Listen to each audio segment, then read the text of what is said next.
Meeting of the Planning Board. First, we'll take a roll call to introduce board members and staff. Ellen, Here.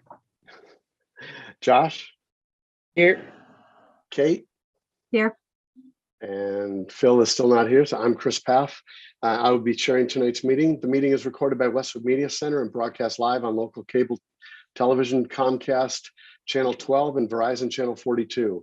Meetings are also live on Westwood Media Center's YouTube channel.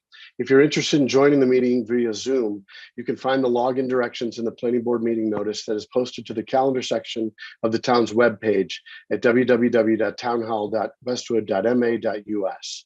We will begin the meeting with only the board members and staff unmuted and on video. As the chair recognizes individuals to speak, we will unmute them.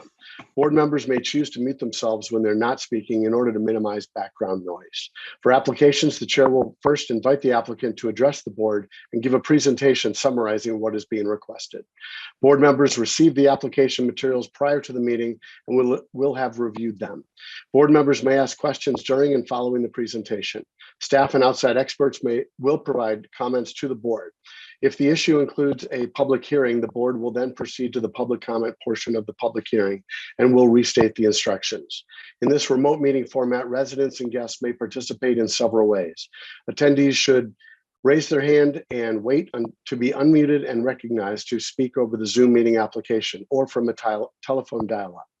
We'll be able to hear you but not see you. Additionally, comments may be submitted by regular or email prior to the meeting. When we come to that part of the meeting, I will remind everyone of the process. Following the public comment portion, the board will deliberate and make a decision or continue the hearing to a specific future date. All remote meetings require that votes be taken by a roll call. When a motion and a second has been made, the chair will ask if there's any further discussion before proceeding to a roll call vote and will then restate the results of the vote. First off, John, do we have any changes to tonight's agenda? No, we do not. Just the the A&R at the beginning was added as a revision. So, but okay. You have received that with that change. Okay, so first on our agenda is an A&R for 615 High Street. Chris, before we get started, I think we're all trying to let you know that Phil is in the waiting room and ready. Phil Giordano. I apologize. I said I was going to do that and I totally forgot. I'm sorry. Is he? We wouldn't have let you go. All the hands went up. I'm so sorry. Oh, there he is.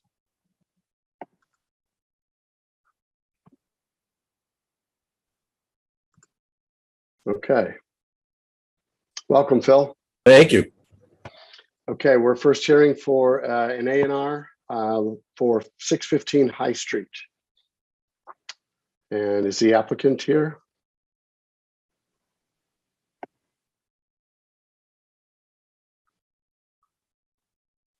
There he is. Well, I'm here. Are you talking about me? Yes. Yeah, so I'm not necessarily the applicant. I'm the engineer, John Glosses. So this is 615 High Street, which I believe just a few doors down from the fire station. And the owner is Chris Cochran. It's a long, narrow lot. And what he'd like to do is cut off the house and the area that he uses for his house, leaving a conforming lot, and then cutting out 2 lots to the rear that he will convey to abutters or an abutter. And so the plan shows the lot with the frontage on High Street, in the at least the minimum lot area for that. So that's a conforming lot. And then the other 2 lots have been labeled that they're not buildable lots. Because this is land court, I'm not making a big deal out of it, but it's a little bit different than what we would do on a normal subdivision. What we do is we drew the plan up. I know Nora looked at it and maybe Abby looked at it and made some changes to the or had me add some notes and some changes to the typical land court title, which says being a subdivision of, and we changed it to being a division of. Nora seemed to think that that fit better with what we were doing. So then once we do the plan, and you can see the plan has a lot of traverse and other information on it, but that's all required by the land court. So then we take the plan in a draft form, we send it to the land court engineer, they review it. They actually had us make a few minor changes on it. So it's a little bit back and forth with them. And then finally they tell us to, there it is there. Finally, they tell us to produce the Mylar and submit it to the planning board for signature. So that's what we did. It took a little bit of a while for this to happen. All of those little things with the clouds around them, what those are we find the different monuments that are shown on the original land court plan. I think the original land court plan for this property was from the 1930s. So it does create a lot of challenges for us. A lot of the stone walls along the edges have since been removed or covered over, but we are still obligated to look for all of the monuments that were shown on the original plan. We also had to look for monuments along High Street that were shown on the original plan. And as I'm sure everyone in Westwood knows, I don't know how long it's been now, but 8 years or so, Westwood was, the High Street was almost completely redone, new sidewalks and roadway and widening and this and that. Those monuments we found are gone. We knew some of them were gone from work we had done in Westwood before, but all of that stuff gets shown on the plan. As I said, goes back to the land court engineer. He looks at it and says, yep, okay, get it signed by the planning board and send it back to us. And then once they accept it, then with the planning board signatures, then deeds can be written on the 3 lots shown. So the lots shown are lot 2, which is the lot where the house is, lot 3 behind that, and then believe it or not, the land court had us label the larger lot, lot 1.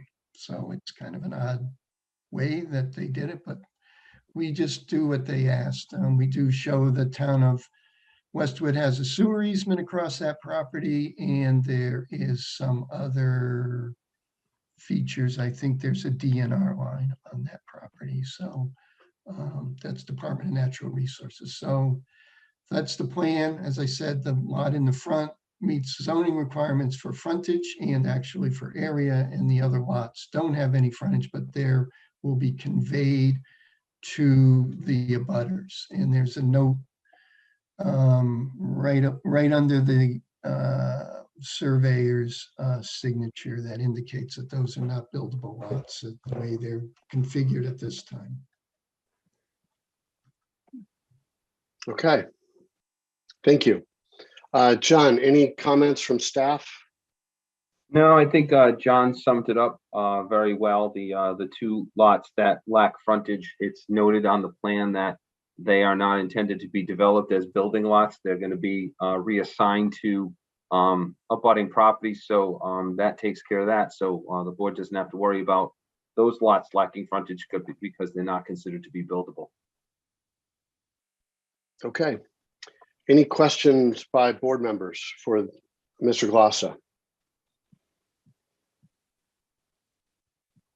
Yes. Hi, sorry, Chris. Sorry, I can't I'm assuming see you can't see me. Yeah, exactly. I'm just curious. I see a bunch of abutters listed on this plan. Have any of them already expressed interest in purchasing one or both of these lots, or what are you envisioning as how they're going to be conveyed? So my understanding is there has been some talk with Mr. Cochran regarding conveying this to one or more of the abutters. I mean, I don't think there's been any purchase and sales signed, but I think that there's been certainly been interest. So, you know, some of those lots certainly could benefit from having the extra lot area behind their houses. Okay, thank you. All right, thanks, Ellen. Any other comments or questions from board members? Okay, John, what's the lot size for this zone? Is it an acre? Would It know? should, the zoning requirements are on the plan. I can't see them. Okay. They're right above the building. I see, yeah, 40,000 square feet. I just saw it, lot area for the single SRC. Okay, I was just noting, it's 1.06 acres. So I'm sure that the math was done prior to coming here. Just wanted to make sure it was mentioned. Yeah, Mr. Chairman. So not only is the math done by us and checked by us, as I said, that's part of the land court's function here. We have to provide them with closures for each lot, showing the lot area, and that obviously that has to be the same information that's on the plan. So this thing, it's amazing the way it gets checked, double checked, and triple checked. And I'm not knocking the land court. I mean, God bless them. It's a lot of work. It's a lot easier for now with them with AutoCAD, because we send this thing not only to them the plan you see, but we send them AutoCAD files so they can check our work. So boy, it's very exact, that's for sure. Is the presence of that easement why the lot number 1 is one big lot?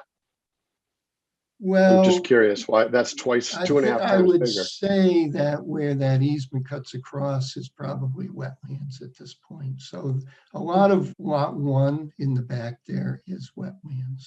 Okay. And I think there's a DNR line shown on that plan. It should be. I think it's Okay. right where the easement is. So the easement came later. Again, that was a little bit of a challenge because the people who drew the easement up for the town of Westwood kind of messed it up a little bit. So isn't that line right where the easement is? There's another line. Doesn't that say something about the DNR? You're talking in the back. You got to go sort of to your left. Move the street to the right.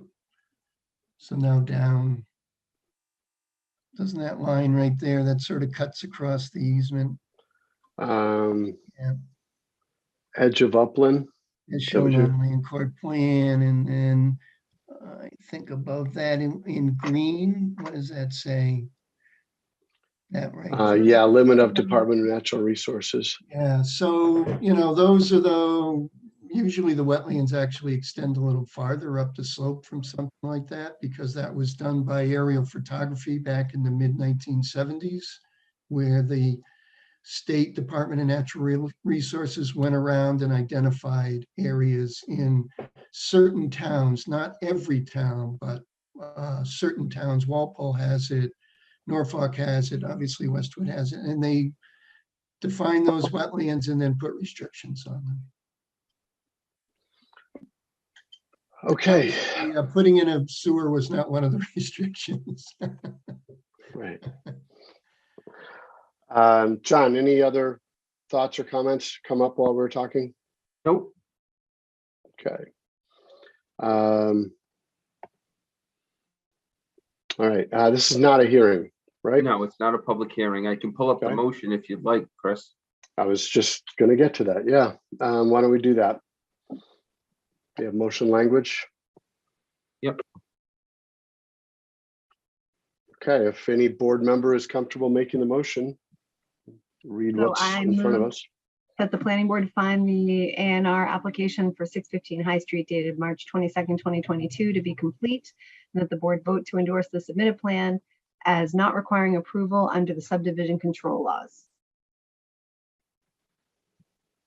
Second. Do we have a motion and a second? Any further discussion? Okay, we'll take a roll call vote to endorse. Ellen, Aye. Kate. Aye. Josh, Aye.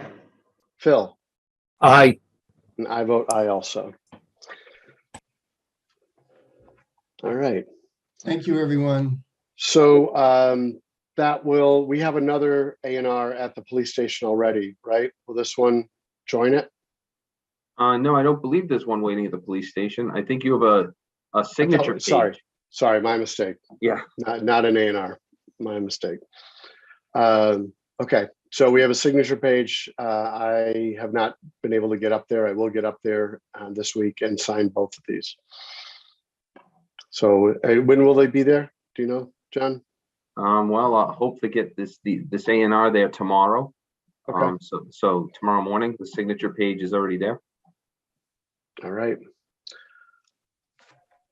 Hey, John, just to let you know, I will be leaving the country Thursday. So if it's not out tomorrow, it's gonna have to wait till the end of next week for me to sign it at the very Okay. least. Yeah, I'll get the A&R over there tomorrow morning.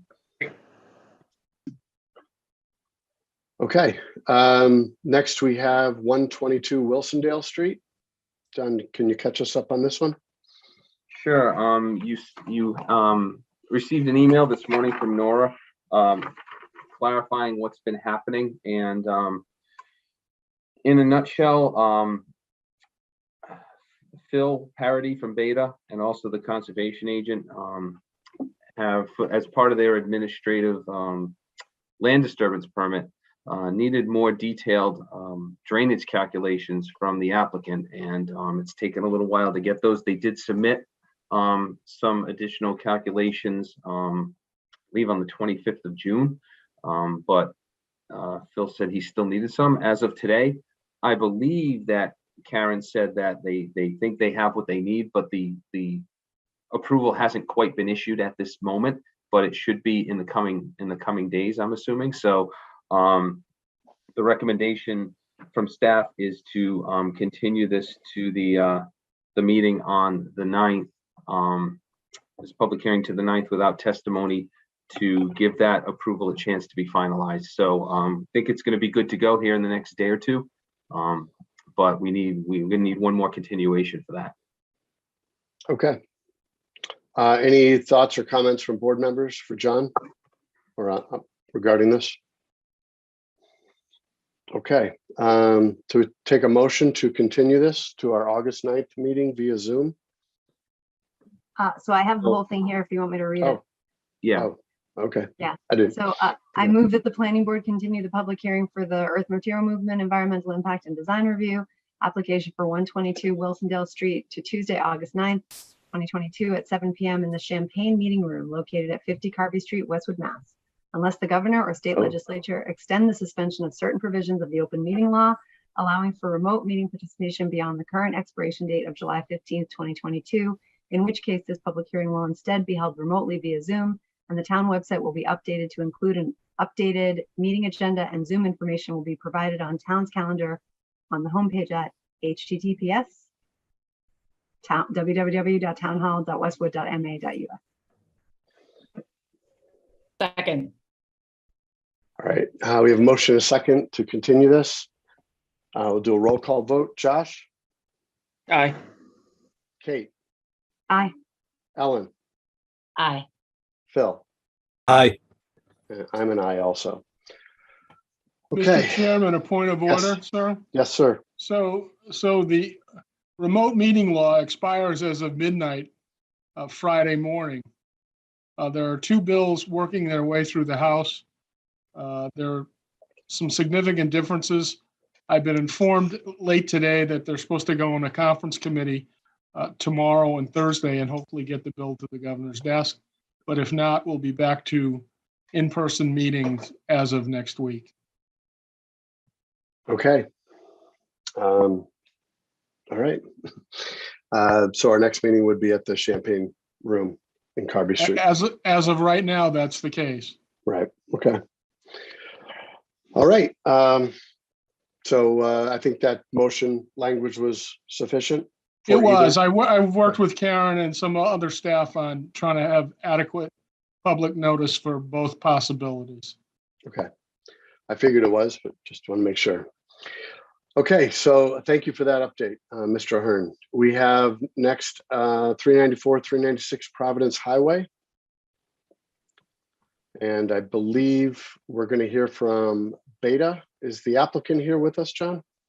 I believe the applicant's team is with us. I see Mr. Deli Carpini with us as an attendee. Would you like me to move him over to panelist? Sure, for this hearing, sure. All right, I'm trying to move him over right now. Let's see if it works. There we go. And we also have Stephen from Beta as a panelist as well, and Michael Brown, the attorney for the applicant, is a panelist. Okay, great. Mr. Brown, to your knowledge, is there anyone not made a panelist, a part of your team that you'd like to be?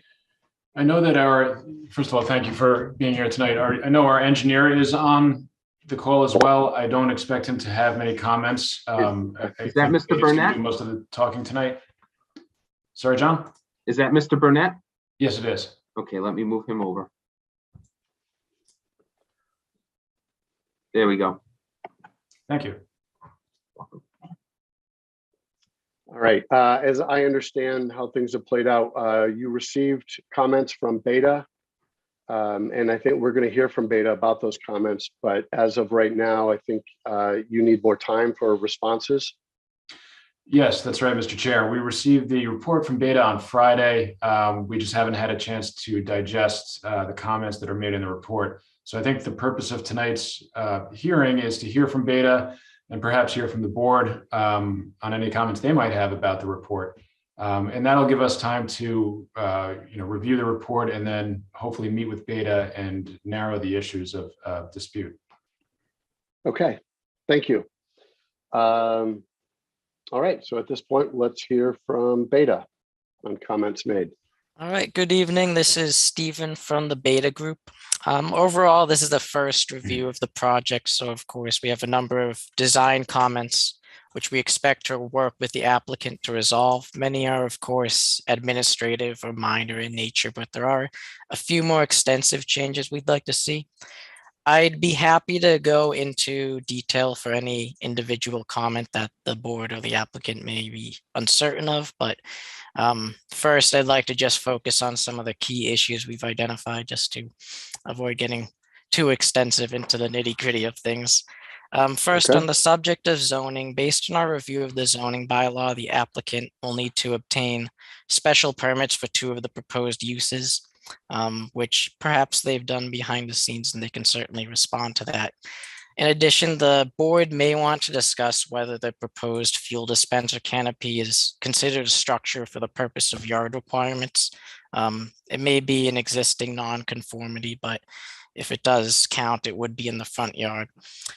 On the subject of traffic assessment, we would like the applicant to further assess the available space for queuing at the drive-through, including whether or not the queuing will be expected to either extend onto Walper Street or block that southern driveway entrance. We've also provided several comments relating to the existing intersection of Route 1 and Everett Street, which, as many may know, is known to have some long delays in queuing time, which could affect the validity of the traffic assessment. The board may want to discuss how that should be incorporated into the traffic design, whether it should be considered a mitigation measure or not. On the subject of site design, we've noticed a few deficiencies in several aspects of the parking, landscaping, sign, lighting, and utility design, which we would like to see addressed. I wouldn't expect major changes to the site plan to do that, but there are a few things which the applicant will either need to adjust or request a waiver for. On the subject of stormwater management, there are several changes to the stormwater model that we'd like to see to better reflect the proposed design. The applicant has also requested several waivers regarding the design of the drainage pipes, including, if I recall correctly, the amount of cover that will be provided over the pipes and the allowable minimum velocity through them. We also suggest that the applicant remove porous pavement to the design, which was proposed in the drive-through and loading area, given the high volume of traffic expected at the drive-through and the potential for pollutants from the gas station to enter that system without any pretreatment. And finally, on the subject of environmental conditions, well, this wasn't extensively in the scope of our review. We did review the site's environmental history given its background as a gas station, and there are several recorded leaks and spills on the Mass DEP website.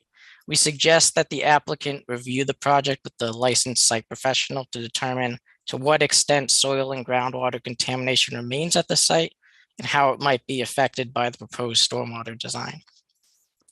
Other than that, if the board has any questions or anything they'd like me to clarify or go into detail with, I'd be happy to do so at this time.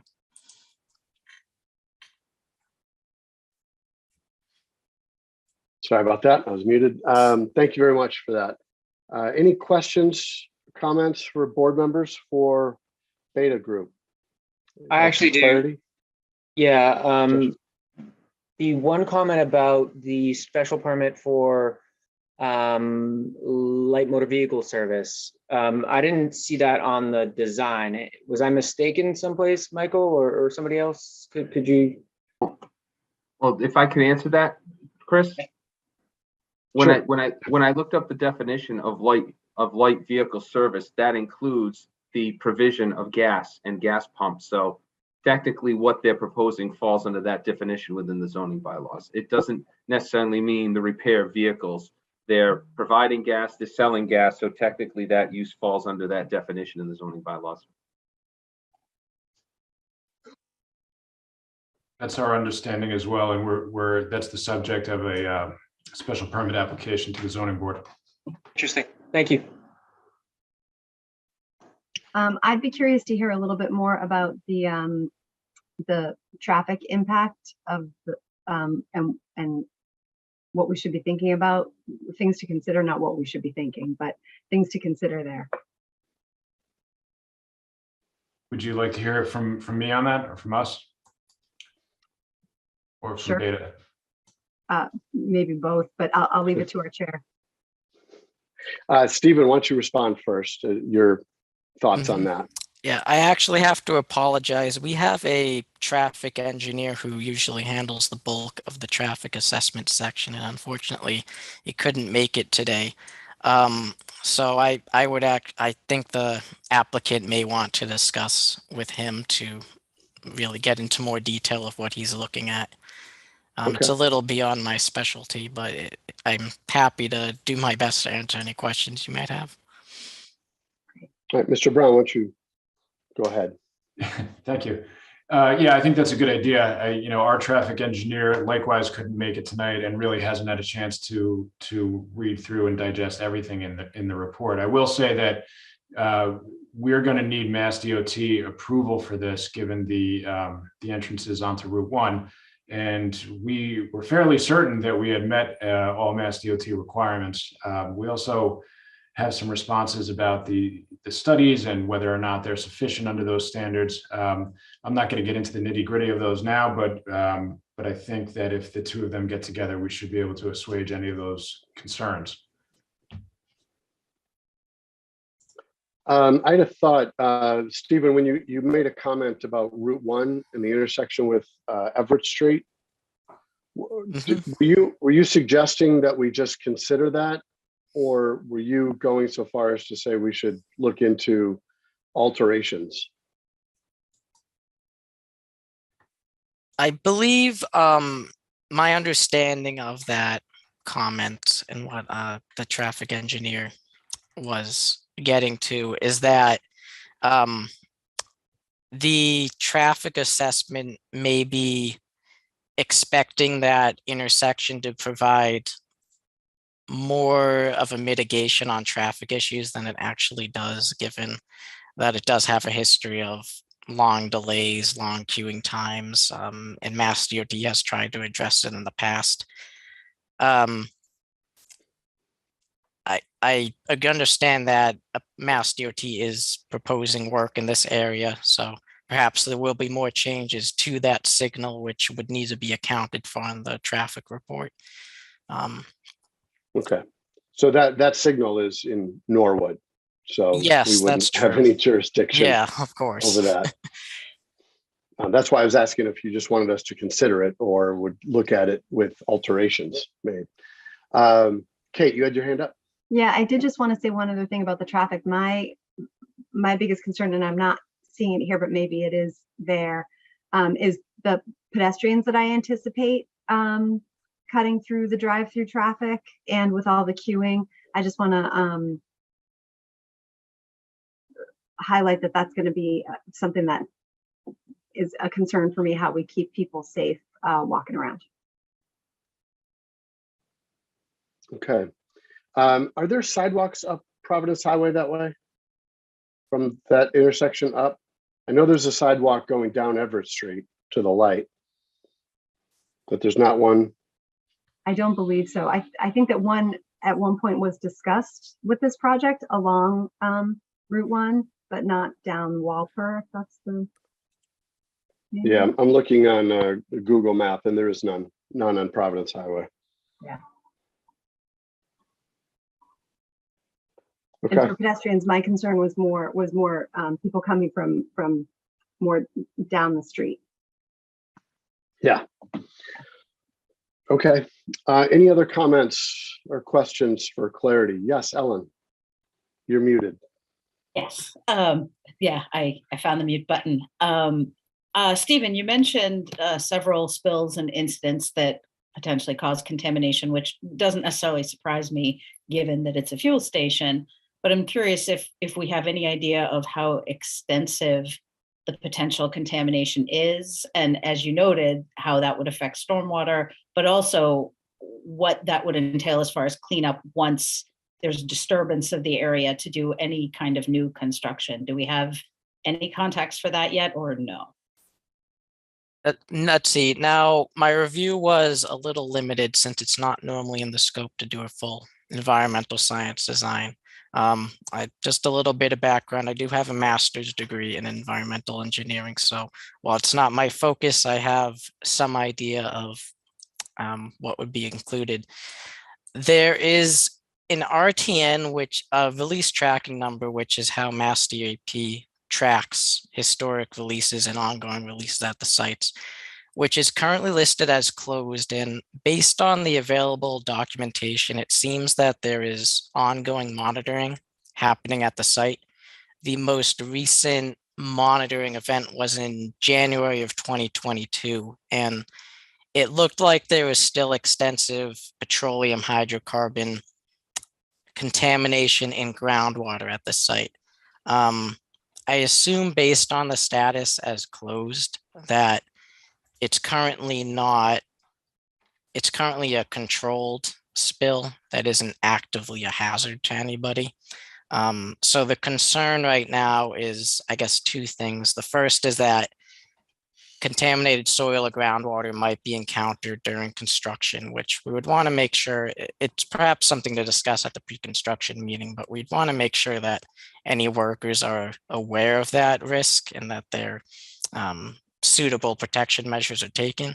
And we'd also want to make sure that the location of any groundwater contamination isn't down gradient of the proposed infiltration system, since that does have the potential to cause any contamination to migrate where it's not moving right now. If there's a significant amount of groundwater recharge added, then it could cause that contamination to move somewhere downstream.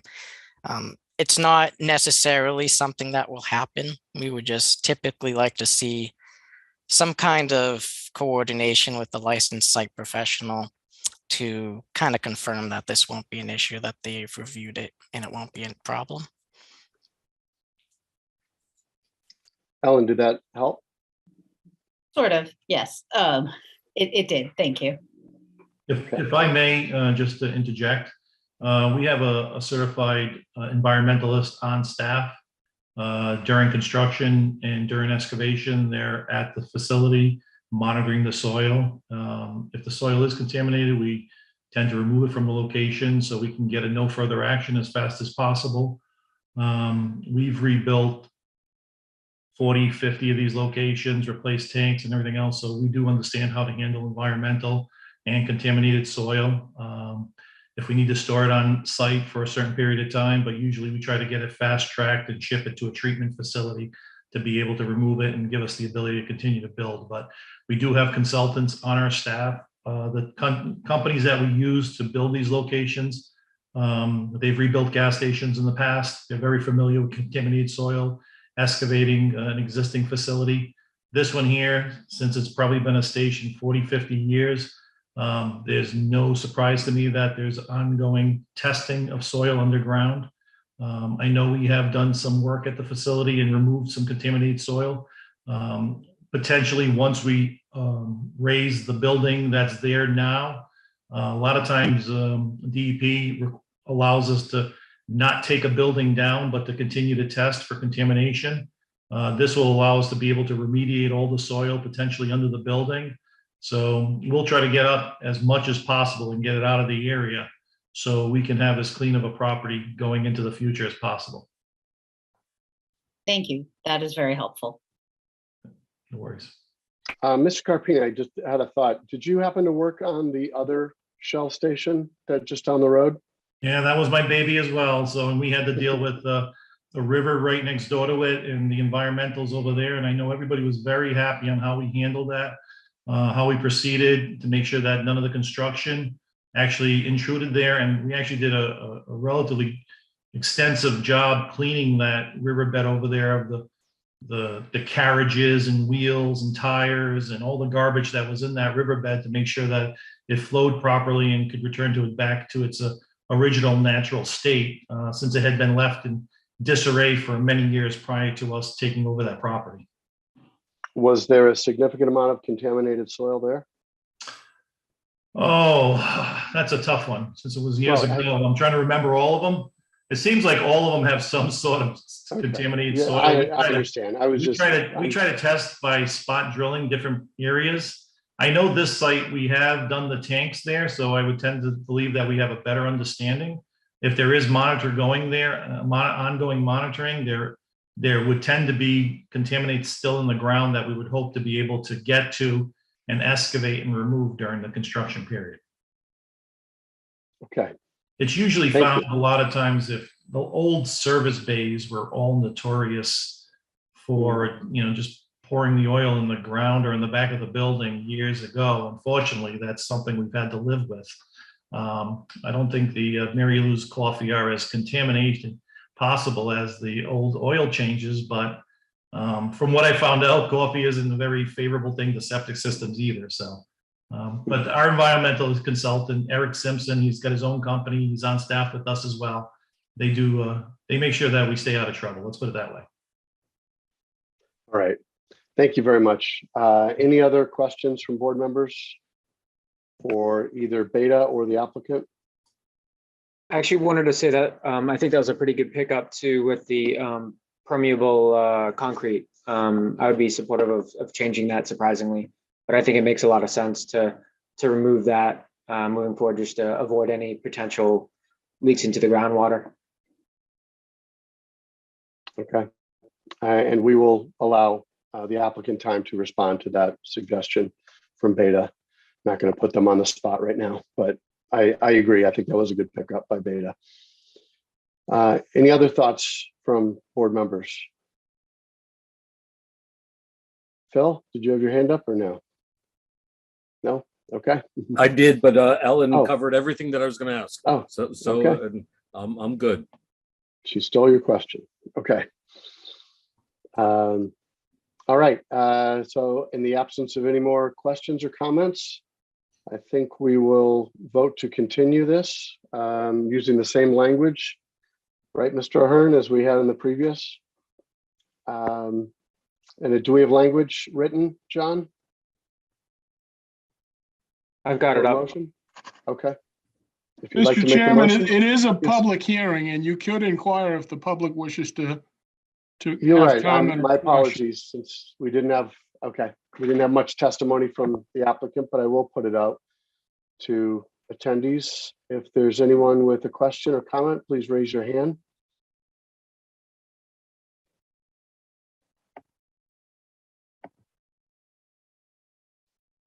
I'm not seeing any. Am I missing anything? Anybody else see something? We have a few more seconds here.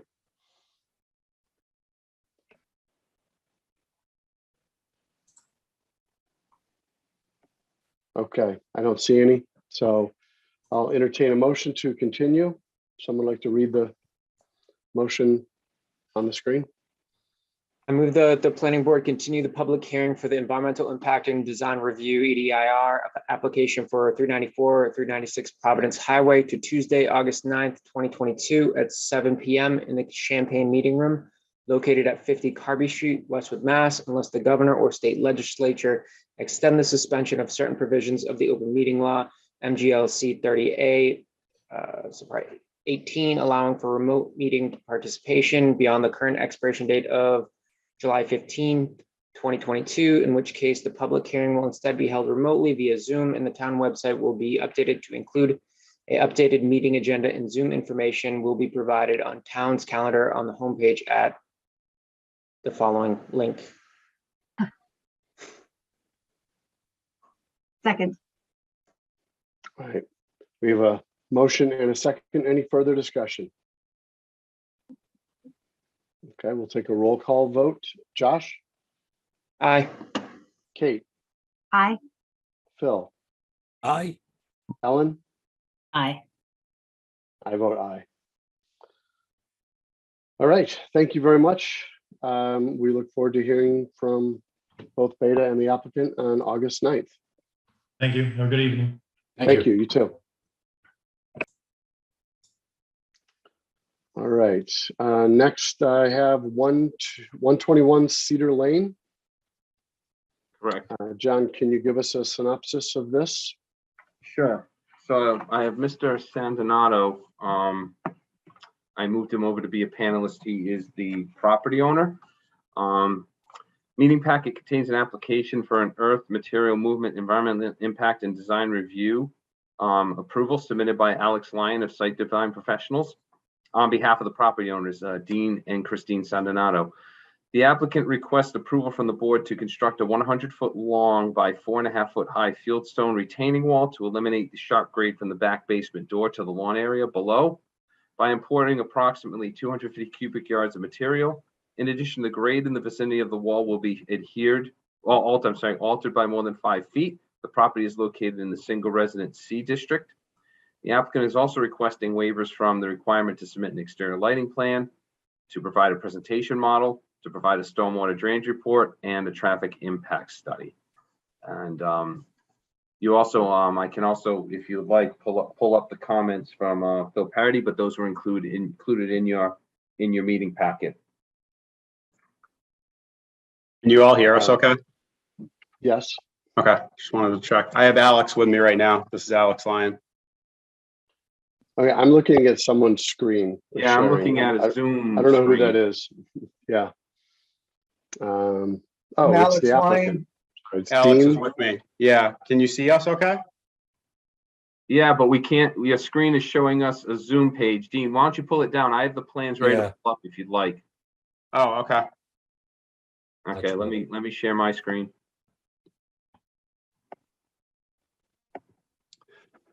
I just wanted to note too, we did get a comment today. I met with Karen from the Conservation Commission, and I have this document that needs to be signed at the Registry of Deeds in Dedham. I'm going there tomorrow morning to get that done. Karen's. Is that the order of conditions, Dean? It is, yes. We never received the original, which is why we never got it signed and paid for last year when we were supposed to get it via mail. So I went down, I spoke with Karen today. She signed and stamped every form and labeled it a true copy attest. So she told me if I go there tomorrow, I should be all set, and then I'm going to upload it to the portal. Excellent. I'm also going to print a copy and bring it down to where I live, a couple minutes down the street from the Conservation Commission. Okay. John, were you through with your? Yeah, I mean, Okay. the only part of the report is the comments from Beta, but if you want to let the property owner speak first, Chris, and come back to that after. Yeah, I would like to do it that order. I'd like to hear the presentation and then ask Beta for their comments. Evening. You want me to pull this up? Can you see it on the screen? I've got the plans pulled up, Dean. Yep. Okay. Yeah, I we see can it see, now. we see the plans. Thank Okay, you. can we, okay, here we go, right here. Alex at Lion Landscape Nursery. I'll be doing the contracting work on this project over here. I don't know if you saw the photos that were added to the building permit portal page that was associated with this plan here. I think, yeah, a Essentially, number of photos were in our packet. yes, okay, so essentially, right now, this deck where I'm pointing out right now, this deck is about 10, 12 feet off the ground currently. And then you can see the rather steep gradient. So this is 10 feet above this grade here. And then from this grade here at the bottom of these steps, you've got another steep gradient to another lower section down here. Currently, there is no access from this deck to this lower yard. And what our proposal is, quite simply, is to complete these steps, which I've got a permit going with the building department right now. I'm putting the foundation in over here for a future in-home office. Again, that's with the building department. And then this retaining wall is going to be so that we can make this area above the wall. So as soon as we hit the bottom of these steps right here, this will be like a 2% grade, ADA accessible. It's gonna be almost flat. And then there'd be a set of steps that will lead to the lower backyard. So the two young kids will now have access to this backyard, whereas right now they would have to walk out the front door, walk around the side, down this side driveway. Sure, I should note to you, we can't see your cursor. Oh, you're I'm moving the sorry. cursor. I thought you could see that. No, only the person sharing can move a cursor around that we can see, and it's Okay, it's Mr. Charbonneau who's doing that. So okay. So I know you were gesturing towards certain areas we were not able to see Okay. with your narrative. So you can see the slab at elevation 9115. Yep. Yes. Okay, And John's following along now. We can see his cursor. okay, so I'll start from there, okay? Follow the bouncing Okay. ball. So from that slab, you would be walking down 2 steps to a proposed patio. And then from that patio, you would continue walking over to the proposed deck steps where you are right now. So the engineer didn't draw those steps exactly how it is. Those steps will actually link up with the steps that's in the proposed retaining wall. Okay, so it's continuous steps from the house out to that. Yes, steps right here. exactly. Yeah, exactly. Okay, So in order to complete this project, we have to build a retaining wall, which we're making out of New England fieldstone. We're battering back the face of that wall 15 degrees back into the slope, and we're installing 9 granite steps that'll carry us down to that lower plateau there. Those are the granite stuff. Yeah, right there. that's them right there. And the fill we're talking about is on the high side of this retaining wall, right? yes, exactly. Yep. So all of that area there, you're going to make one grade. Do you know the approximate height? I guess it'd be the top of the wall, right? Or it'd be sloping down. Right. So if you go back over to the slab at elevation 9115 in that corner of the house, the wall is going to be probably 2-3 feet over there. But as you come back towards those granite steps that we pointed out, that wall could be as high as 4.5 to 5 feet where the steps are. Okay. John, do we have any concern on that height and the drop? Do we need a fence on the top or anything like that?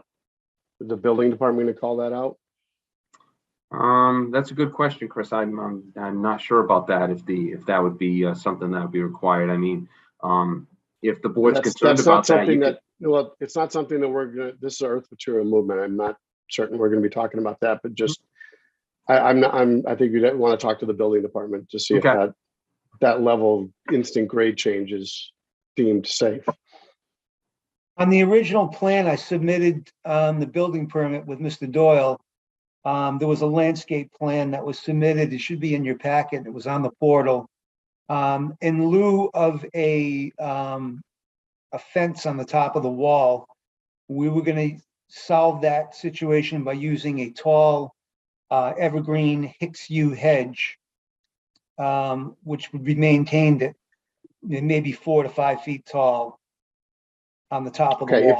If it's acceptable by the building department and their rules and regs, I'm not going to get in the middle of that. I just bring it up as a thought. You said it's very small on the right side, but on the left side, it could be quite tall, or Right. much taller. And At least double height. conversely, as it returns up the hill towards these deck steps, it's going to get shorter again. Okay. Okay. I'm sorry, I didn't mean to commandeer your presentation. So if you have more, please go right ahead. So once the wall is completed, because it's as high as it is, we'll be probably attacking this project by building the back of the wall first. And then we put in the back of the wall, we're going to put a siltation membrane. And then start backfilling. And currently right now, we're working on a site where we have access to some primo, it's almost septic quality gravel, which is what we'll be backfilling with. And then as we get to up to around the 1 foot mark, anything that's not part of the patio will be in the landscape plan. That'll be backfilled with screened loam. So the material that we're going to be backfilling with will be free of all, debris of like stumps and sticks and biomaterial. So it's good, clean, well-drained gravel. Okay. Is that it? That's pretty much it. Okay. Any comments, questions? Well, actually, I'll put it out to John. Do we have any staff comments you'd like to relay to us? Let me just open that up. Hold on this.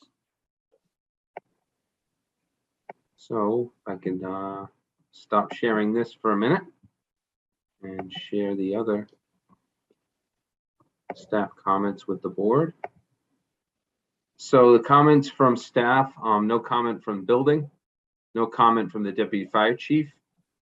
Police department has no public safety comments. DPW defers to Beta.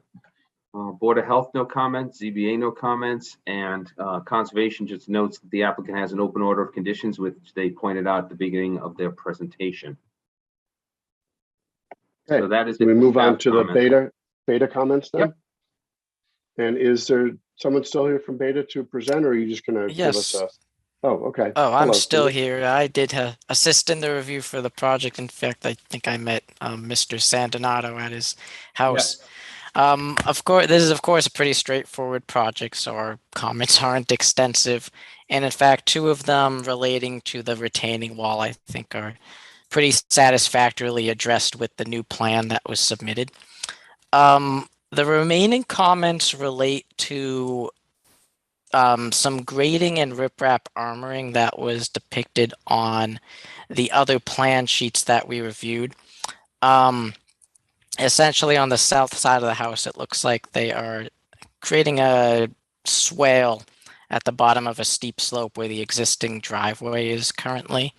So we'd like to make sure that there is adequate erosion control along that swale to make sure there's no sedimentation into the wetlands, which are located further west, I believe. So we might want to see a riprap apron at the end of the swale. Some additional specifications for the riprap armoring that's being proposed. We'd like to make sure that there's a construction entrance, a stone tracking pad at the access point to the backyard to make sure there's no sedimentation onto the street. And finally, it looks like there's a potential for any construction vehicles to drive over the bit concrete berm that's located along the street. So we want to make sure that if there is any damage, then of course the applicant would repair it, which I expect that they'd be okay with doing, or maybe they'll avoid any damage at all. So not extensive comments, but we do want to make sure that there's no damage to the wetlands. All right, thank you very much. Any comments from board members for Beta or the applicant at this point? Ellen's hand is up. Yeah, I Okay, realize you Ellen. probably can't see me. I have a couple of, it's okay. I can't see you. I have a couple of questions about actually the note from the conservation agent. As far as the reference to clear cutting, looking at the existing site photos, it doesn't really look like there's much left to cut. So have you already done the tree cutting that you intend to cut, or are you planning more? Yeah, I can speak to that. We did that as soon as we bought the house back in 2019, without knowing that we were within that buffer of the wetland. And once we found out that that was done, we stopped the work and then cleaned everything up that was cut down. So that was back in 2019. And since then, we've removed all the trees, planted grass, and now we're just holding off on doing any additional tree plantings until all the construction's done in our backyard. Have you given any thought to what type of trees you intend to plant? They've already been specified with the Conservation Commission. We've been on the monthly meeting with them a few different times, and everything that we've proposed has already been approved through the Conservation Commission. I'm just curious. I'm hoping they asked you to stick to natives, which leads They into my did. other question. Yeah, you butt conservation land, so it would Yep. be nice to not introduce more invasives. Which that leads me into my next question, which is about the evergreens that you were going to put on top of the retaining wall. I'm not familiar with that particular plant. Is that a native plant or is that a non-native? It's native. In fact, it's grown and propagated in Newport, Rhode Island. Excellent. That is good to hear. A little outside of the scope of what my board deals with, but of personal interest. So I appreciate you answering. Okay. All right, any other board members with questions? For the applicant or for Beta, for clarity? Okay, I'm not seeing any. I do have a question in the Q&A from Joseph Previtera. If they're creating an additional swale, shouldn't the Concom sign off on that? And shouldn't there be updated plans recorded at the registry? Pat, I assume that was intended for Mr. Ahern. So I think there were two questions there. John, does Concom have to sign off on the additional swale? No, that's a good question, Chris. I don't know the answer to that. I don't know if it's within their purview. If that's within their jurisdiction, I'd have to verify that with Karen. At a minimum, it should be run by Karen. Yeah, and Karen didn't mention anything about that to us today when we spoke to her. I was physically down at the Conservation Commission talking with her. She didn't mention anything about it. Okay. So, We- Alec, we- Go ahead. can I just speak to the drainage? So one thing I neglected to point out in the presentation was that in setting this project up, we have actually taken care of all of the roof drains on the back of the house.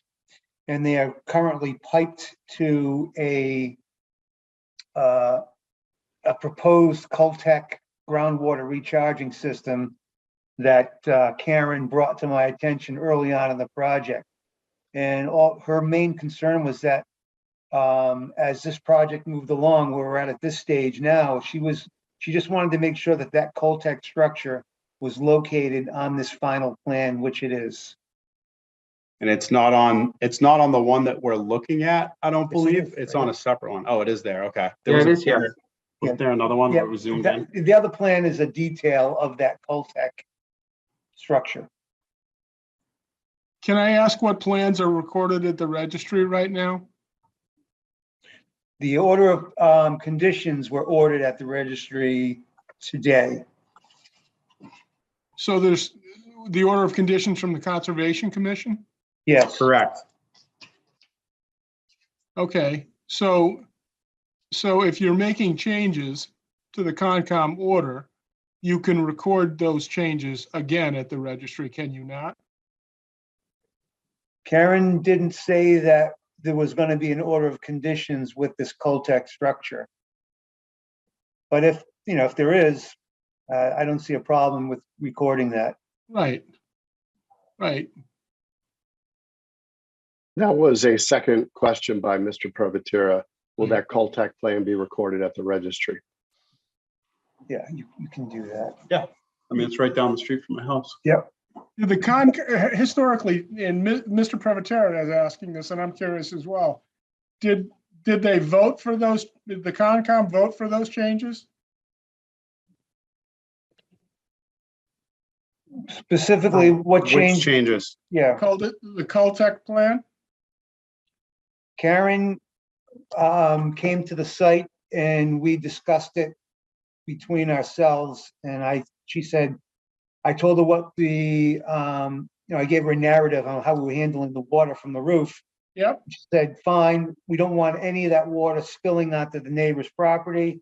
And I said that I'd be happy to put a Caltech groundwater recharging system in. She said, fantastic, that would satisfy Conservation Committee. All we want is to make sure that that Caltech drainage system is installed and located on the plan. And you don't have a problem recording that plan at the registry? Nope, not at all. Okay. You should, Mr. Chairman, you should probably make that a condition if you're going to so grant the approval. Wouldn't it have to be recorded? It strikes me. I think it does have to be recorded. Yeah, I do too. Yeah. And if I didn't word that correctly, I apologize. Oh, we were just under, I'm sorry, we were just under the impression that it wasn't in the buffer or the wetland area. And that's why she didn't mention to me that it had to be recorded. However, having said that, if you want this as a condition of the project, not a problem. Okay. Okay. Any other comments or thoughts from board members for the applicant or Beta? I have a process question for us, Chris. Yes. Where are we in this? If Beta has criteria, what is our next action here? Well, if we're ready, an earth material movement would be voted on this evening with conditions brought forth by Beta and the additional ones that we just mentioned for conservation or relative to conservation with the Caltech. And I think Mr. Privatera also said he recommends, or he's asking about a maintenance plan for the Caltech. So I'm not certain if the applicant has a consideration for a maintenance plan. Is there one needed? As part of her plan that Christine from Site Design Professionals submitted, we'll be including an observation port that'll be just above grade, finished grade when we're all done. And that'll indicate if there's any maintenance issues that have to be done at that time. Okay, just to remind, we do have some vision into the project, but what this is a earth material movement special permit. So we do have our usual conditions. And John, do we have that language or those conditions typed up? Chris, I do see a hand up from an attendee, Peter Bakatinsky. Yeah, and there was another question added. Do you want me to move him over as a panelist? Sure. Hold on one second. Mr. Privatera, let's see what he said. He has a couple of comments. All of the Caltechs in Westwood have a maintenance plan, and he then says you can't do that. I'm not sure what he's referring to without a schedule for visual. So I guess the scheduling of the visual would be part of the plan, is what he's alluding to. I'm not certain on that. Well, if you look at the detail of the Caltech, all she's showing on the Caltech is the observation port into the Caltech chamber. I'm not sure what you'd be looking to inspect. The only thing that'll be entering that Caltech drain system is going to be just water. The only thing you could sorry, go ahead. And the only thing you could really determine is if the system is not draining correctly, in which case there would be an easy fix to that, which would be to enlarge the crushed stone reservoir that would be surrounding that Coltech chamber. I think what he's alluding to is having a plan in place to make an observation as to whether or not it is operating properly. And Well, if not, that's what the observation port's for. but if the observation port is never observed, then it's pointless. That's Right. what he's saying. When will you actually look?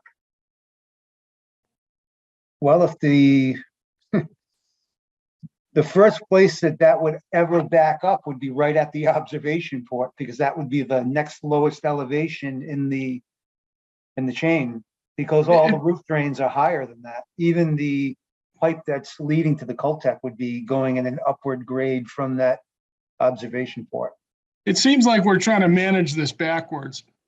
It seems Yeah, like we're trying to manage the Conservation Commission That's part what I of it say. backwards. And Yeah, that's not a very efficient thing for us to do without the Conservation Commission being able to weigh in. So I think it would be my recommendation to you, Mr. Chairman, that you make conditions that they iron out the Coltech with the Conservation Commission with a maintenance plan and so forth and so on, contingent upon your approval if you're wanting to do that, or else table it till they can go to the Conservation Commission and come back and tell you they're all set there. And I understand you've talked to Karen and you think you're okay, but it doesn't sound like all the i's are dotted and all the t's are crossed. No, it seems a deeper issue than just an administrative review by Ms. Right. Catron. I echo So- that. I would say the same. Yeah. So I think, from my perspective, I'm just one board member, but it does seem like there's quite a few things hanging out there with regard to this, the Coltech. And I would be more comfortable either doing, as Mr. Ahern said, including this as an order of conditions, or waiting and hearing from you again after the Conservation Commission has had an opportunity to weigh in on this particular feature of the plan. It sounds like this was done with Karen after your hearing with the conservation, correct? Yes. Correct. Yeah. Yep. And so conservation did not have an opportunity to weigh in as a board or as a commission on this particular issue. So I think what Mr. Ahern and I agree is saying that we would like to find out what they have to say as far as their conditions for including this Coltech in the project. I'm comfortable discussing and weighing in on the earth material movement special permit aspect of it, and we can review that with our conditions, but we can do anything. I'm just one board member. If the board wishes to go a different route, we can do that. Kate, you had something to say? We do have one more comment. Mr. We did, yes, Krasinski. sorry. Gentleman had, thank you. We got sidetracked here. Has he been made a, Yes, he's a panelist. okay. Hello, sir. Hi, my name is Peter Ukutinsky. I'm a butter. I'm living up the street from Mr. Sandenata at 109 Cedar Lane. So I don't really have any particular, I'm not really against this plan. I don't really care about it, but I really have a question probably to the whole board, because I don't understand how the town is managing things. So 2 years ago, Conservation Commission set a plan. It was stop order because all trees were cut on a lot. The trees were cut not only in the buffer zone, in the wetland zone. My trees, now dying. I lost all kind of, all privacy. And, there was Conservation Commission, multiple meetings. There was an order placed to replant, to do all kind of, landscaping and mitigation of the damage done and all that stuff. Nothing was done for 2 years. The town, building commission, I was on a board of appeal for the, I was thinking to set up solar panels. It was similar project. And a guy put solar panels, put 3 rows of trees, and building commission didn't close the project because he could see the corner of this solar panels from the secondary street. That was a big issue. Here, we cut all the trees. We don't care. Why is that? Why we're even talking about this project when there is a stop order, when there is mitigation project, and which was not done? And to say that it will be done later on, I don't understand the, the logic behind. If this wall will be built, it will be only more difficult to access, back of the yard to the west to plant all this stuff. So I don't know if butters on the other side are here, but they have constantly, washed out with the water, runoff from the storms. So, Well, I'm sorry. I mean, what does this I have to don't- do with today's meeting? It sounds like it this has to do with your yard. has to do with what why it's not done, why the project that was stop water is not done, and why this is why we continue to discussing new projects, new buildings, new permits when there is huge open permit is not closed, is basically it was a stop order. It has to be replanted, mitigated. It's basically local environmental disaster. Well, sir, the only thing I will speak to is when you say nobody cares. I don't think that's at all the issue. But this is, what you're referring to is under the purview of the Conservation Commission. Correct. Not the Planning Board, which is the board we're before tonight for the earth material. But why is this? Why this project is why the board is moving forward without Conservation Commission? We've been through the Conservation Commission before we had this meeting. Yeah. And what? Sir, 2 years ago. It was let's 2 years direct ago. All comments through the chair. Okay. I don't want to get into a back and forth with the applicant. No, I totally the neighbor. understand. Okay. So I will not pretend to speak for conservation, and I don't know all that goes behind what has happened at this project. This is literally the first night we've heard about this address. Okay, and we are here to talk about the movement of the earth into the backyard of this house for this project that has oversight from conservation. If Nora, if you have any insight as to conservation in regard to this, that you might be able to give us a synopsis with regard to this gentleman and what he's talking about? Yeah, so as has been discussed, there's an order of conditions on the property. It was caused by a violation by the removal of trees without prior approval. Conservation Commission reviewed a lately filed application. They issued an order of conditions.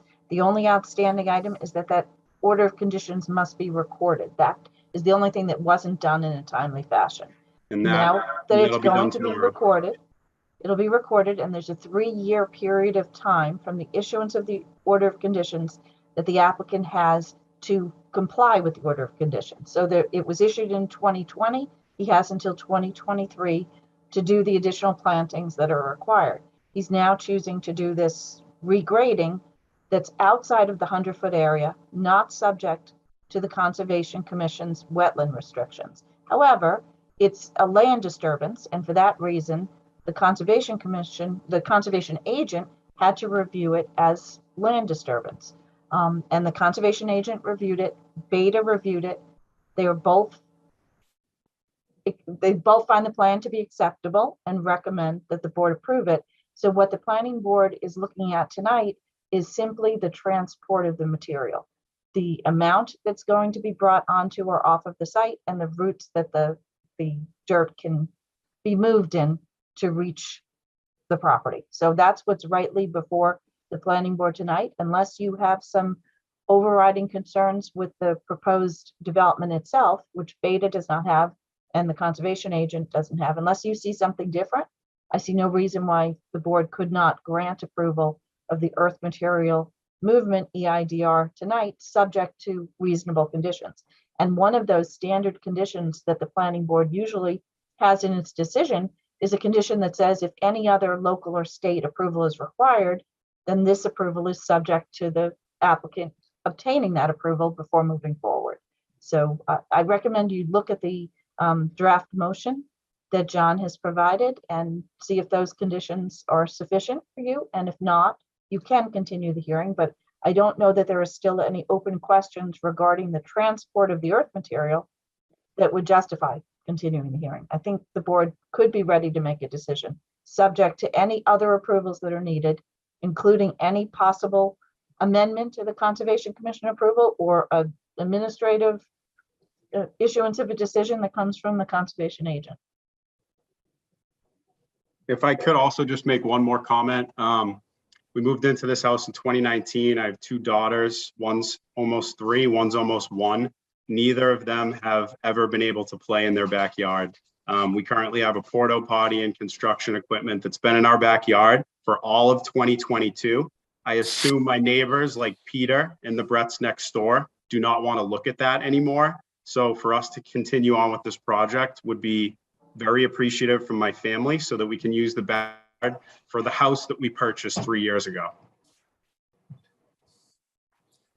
As I said, I don't really care about this particular project. I just don't understand the way this town operates. So It's just the scope of what our authority is versus I someone else. understand. And if it's not within our authority, we don't necessarily try to step on what is someone else's purview. That's the issue, I think. But there was a lot of talk about, condition of the, Conservation Commission. So it's okay. Again, The scope of what we are doing is just is different than I think what your issue is, sir. So that's what I understand. I understand that. I just, again, All right. I think we've heard from the applicant. We've heard questions from one particular Mr. Privatera. Mr. Ahern, do you have any other things to add with regard to going back and forth with conservation? Well, I think there needs to be a discussion with conservation about the Cultec system. I think any changes to the plan need to be, the Conservation Commission needs to know about them. And you can't, one of the things that's very difficult is when we get things in front of the planning board that really don't involve the planning board, you can't manage them from a distance. It's outside the scope of your responsibility, but you still have a responsibility to the town. So I would recommend, if you're inclined to allow the movement of earth that's being proposed, that you also make it a condition that they revisit the Conservation Commission around the Cultec and recording of the situation. And Mr. Privatera has another question. Was the Cultec system on the original plan?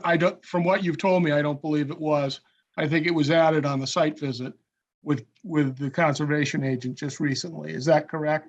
That's right, Pat. Yeah. And it's probably an improvement. I'm not saying there's anything wrong with it, but I think you need to have another trip to at least see Karen and perhaps the whole commission and record the plan properly and have some kind of maintenance plan for when you, at a minimum, when you're going to check the viewing to see if it's backing up. All right. Thank you very much, Mr. Ahern. Okay, I think we've had enough discussion on this. I think we've had some guidance from John, from Nora, and from Mr. Ahern. If anyone is comfortable making a motion, do we have the draft motion language? Yeah, hold on, Chris. Let me pull that up. And if any board member is comfortable making a motion. Let me get down there. Hold on. Yep, no, it's fine. I was just giving some direction. It's fairly lengthy, so it begins right here. As you can see, what's been listed are the conditions of approval based on Beta's comments. And then there are also there are a couple conditions later on that you had pursuant to your report. So those have been added in there in terms of the access and the roads that should be prohibited from being used by any vehicles delivering or removing material from the site. So if you'd like, Okay. Chris, do you want me to scroll through briefly before someone makes a motion so you can review the conditions? Would you like me to read them? Sure, why don't you read them if you would, so Right. everyone.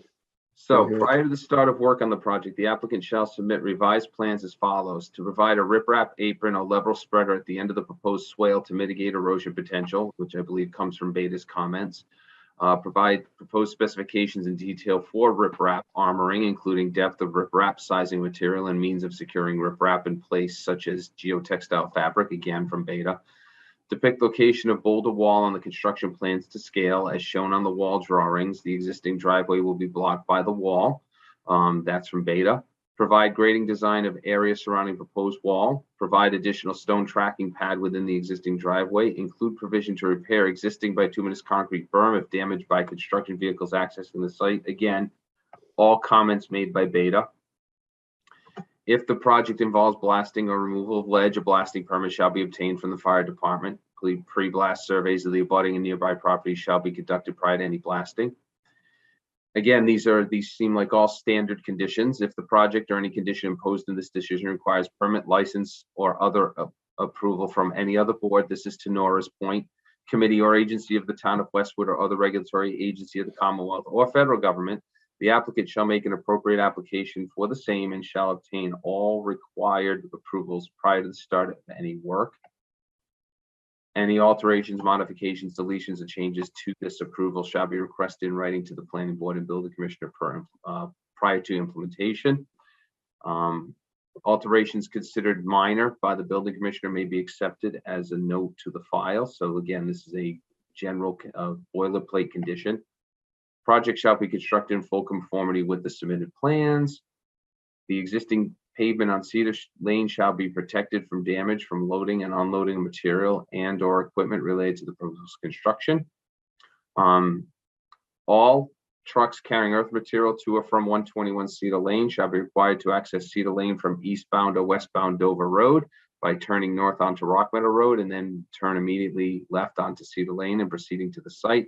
All trucks shall be required to travel from the site by proceeding south on Cedar Lane, then turning right onto Rock Meadow Road, then turning right or left onto Dover Road. No trucks associated with the project shall be permitted to travel on any portion of High Rock Street or High Rock Lane, nor on any portion of Rock Meadow Road or Cedar Lane that lie to the east of the project site. Any trucks delivering or removing material shall be covered as to prevent said material from spilling onto the public roadway, and any spill material shall be cleaned from Cedar Lane, Rock Meadow Road, Dover Road, and any other roadways traveled in the transport of earth material to and from the site. There shall be no substandard or hazardous fill material used for the project. Prior to the import, the applicant shall submit certification to the town planner and building commissioner from the company providing said material, stating that the material does not contain any hazardous materials. All project-related construction activities, including ledge removal, tree removal, all earth material movement shall comply with the timeframe set forth in the town's general bylaws, chapter 292 for noise and construction. Saturday between the hours of 7 a.m. and 7 p.m. Sunday between 12 and 7 p.m. So Monday through Saturday, 7 to 7, Sunday between 12 and 7. The applicant shall promptly repair any damage which the applicant or its agents cause to sidewalk, street pavement signs, or any other fixtures or features within the public right of way. After first obtaining permission from the Town Department of Public Works, such repairs shall be performed to the Town of Westwood standards. Copy of the decision and the project plan shall be kept on the project site at all times throughout the period of construction. The EMM EIDR approval shall lapse if a substantial use thereof or construction thereunder has not begun except for good cause within 2 years following the grant thereof. It shall be extended with the approval of the planning board for good cause upon the written request of the applicant. Substantial use or construction shall mean the commencement and substantial continued progress of the approved activity. And Pat, did you want to add a condition? No, I think the catch-all phrase that's in your motion, all prior approvals must be done. There's and at a minimum, I think they have to go back to Karen, and I think they have to record the plan at the registry. But Karen may suggest that they have to go back before the commission. But you think that catch-all condition covers it? I do. Others may disagree, but I think it does. Right, okay. So those are the recommended conditions of approval. Okay. Is the applicant accepting of these conditions for the earth material movement special permit? Yes, yes, we are. Okay. So I believe the reading of the conditions was sufficient. So But moved. we still need, I was gonna say, still need a motion. Second, Okay, we motion a second. Any further discussion? I'm sorry to be a stickler, but who made the motion? Because I can't see. I think Josh. Josh did, yeah. And Kate, you seconded it? yes, I did. I just was doing that for the purpose of minutes. I'm sorry.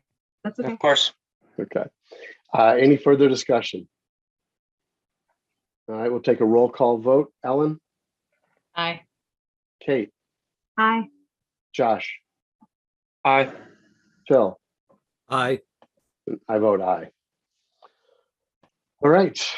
Thank Excellent. you very much. We need to close this, right? Public hearing, isn't it? Yes. So I need a motion to close this public hearing. Oh, so moved. Second. Any further discussion? Okay, Josh, Aye. Kate, Aye. Ellen, Aye. Phil, Aye. and I vote aye. Thank you very much. Good luck in your project. Thank you. Thank you very much. you. Thank Good you. luck. Have a good evening. You too. All right. Next, we have 22 Everett Street. Yes, I'm attempting to move Attorney Zaka over from attendee to panelist. And this is not a hearing. This is a pre-application Correct, conference. correct. This is not a public hearing. We will hear from the applicant and then give the board opportunity to ask questions and feedback There he provide goes, feedback. okay. to the So applicant. hold on, I just moved, there he goes. So Attorney Zaka is now with us as a panelist.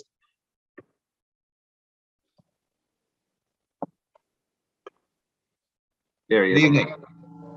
Good evening. Could I also have you bring in Giorgio Petruzziello, who should be in there someplace? Sure, hold on. Oh, Giorgio, there's Giorgio. So it seems And Mike to- McKay. Yeah, hold on. It takes a minute, so let me do one at a time.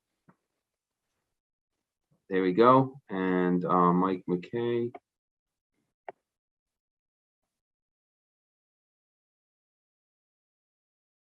Hi, everyone. There we go. I think we have Giorgio and there's Mike. Great. Thank you. Good evening. We'll try to be quick. We're here tonight for a pre-application meeting. As I just indicated, I'm Peter Zaka for the record. I'm an attorney representing the applicant. Also present is Giorgio Petruzziello, who is the manager member of Petruzziello Properties LLC. He's also the president of Supreme Development, Inc.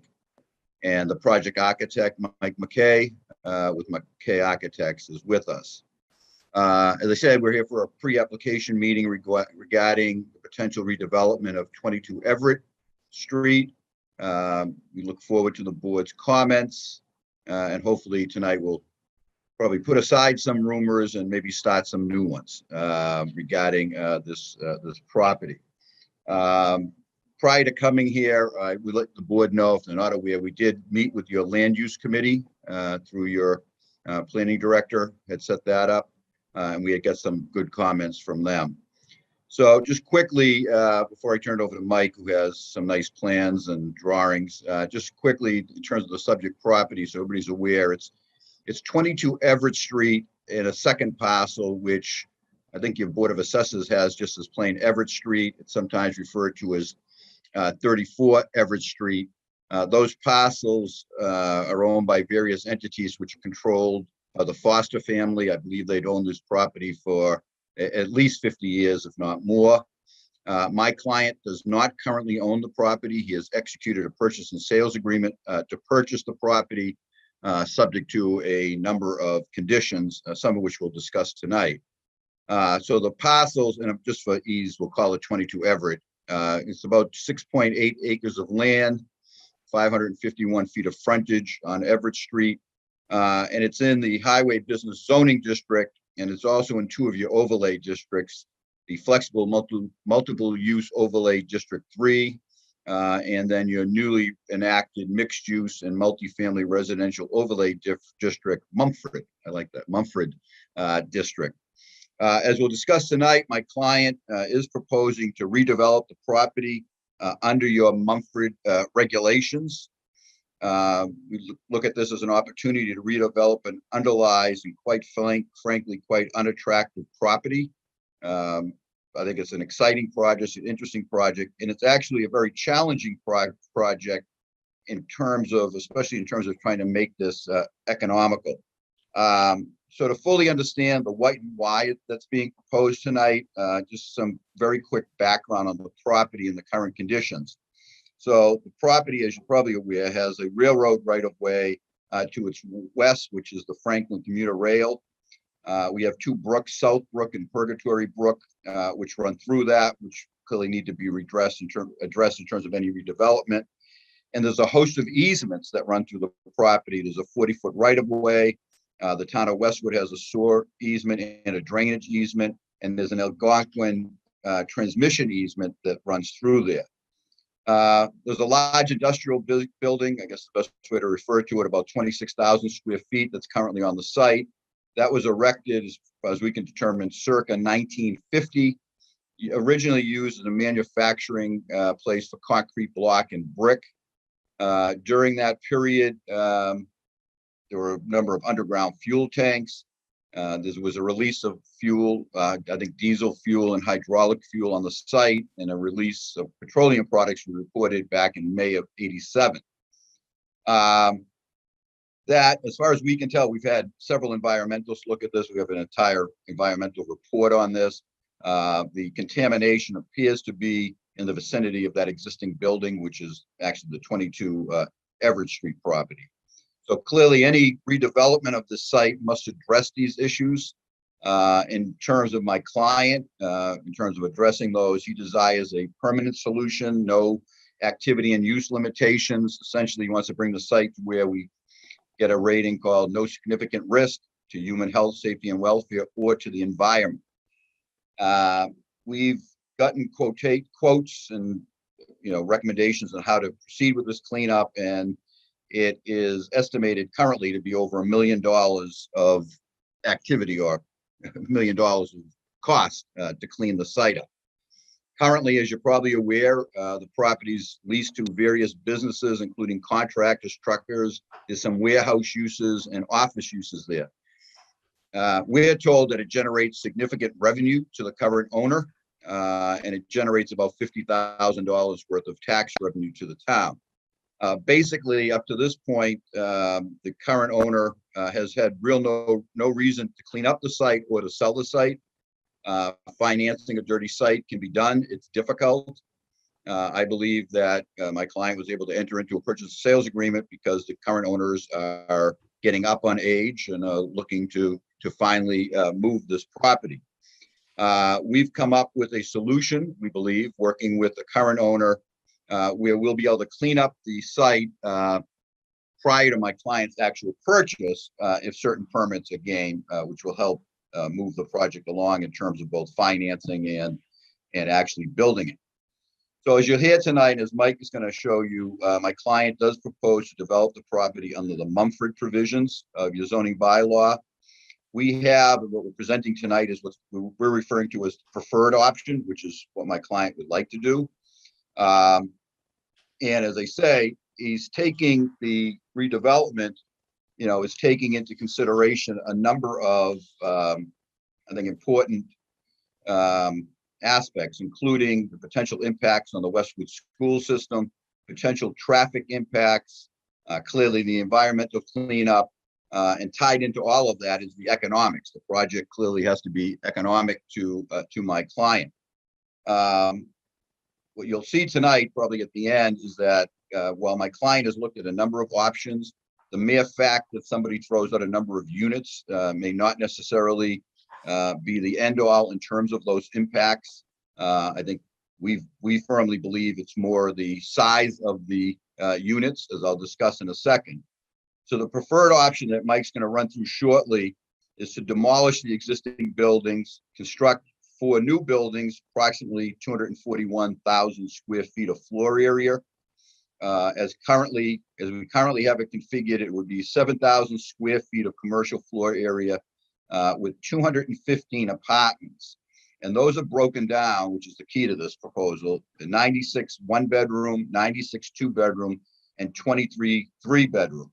Under the Mumford regulations, the 23, I think actually 22 would be the minimum we would require under the bylaw in terms of the number of 3-bedroom units. The project would be served by approximately 334 parking spaces. I submitted a pre-application memo. We can go over that at any time you want, but basically, we believe the project satisfies all your requirements under the Mumford regulations, except for 2, well, except for really 1, which is we are, as Mike will show in a second, parking being proposed in the front of the building to serve the commercial space.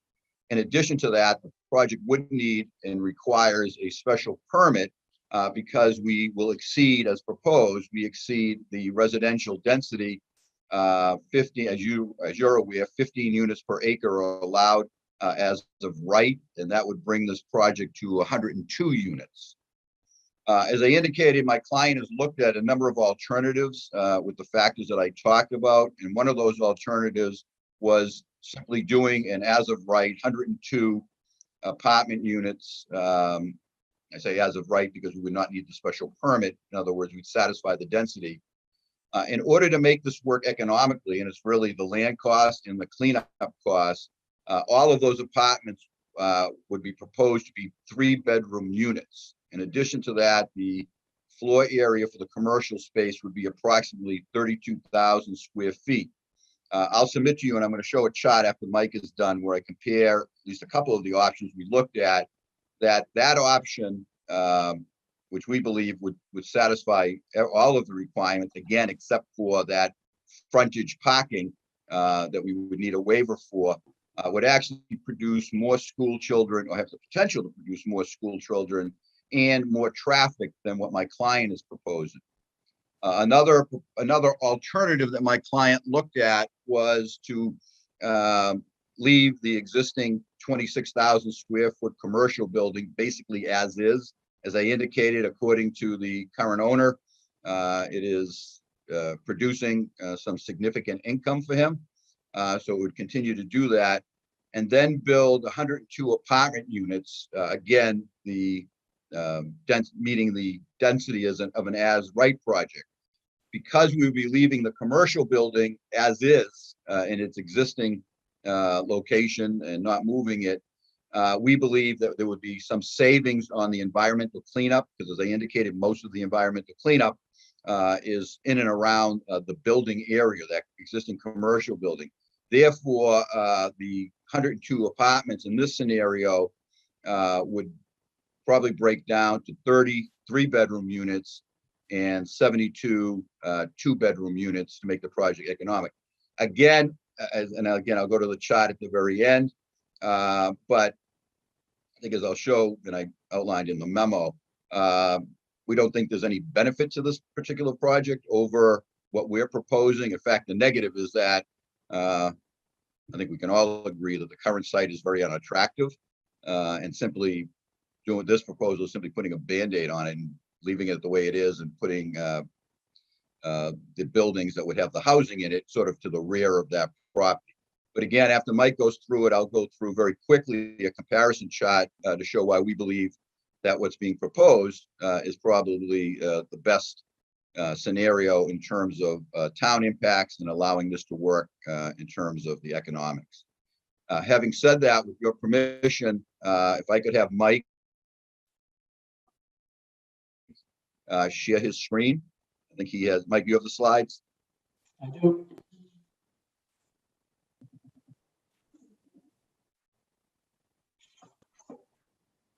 Thank you, Peter, and Mr. Chairman and members of the board. Michael McKay, I'm the project architect. Office is in 35 Bryant Street, Dedham. Let me just get this. 1 second. I guess I can't get it full screen.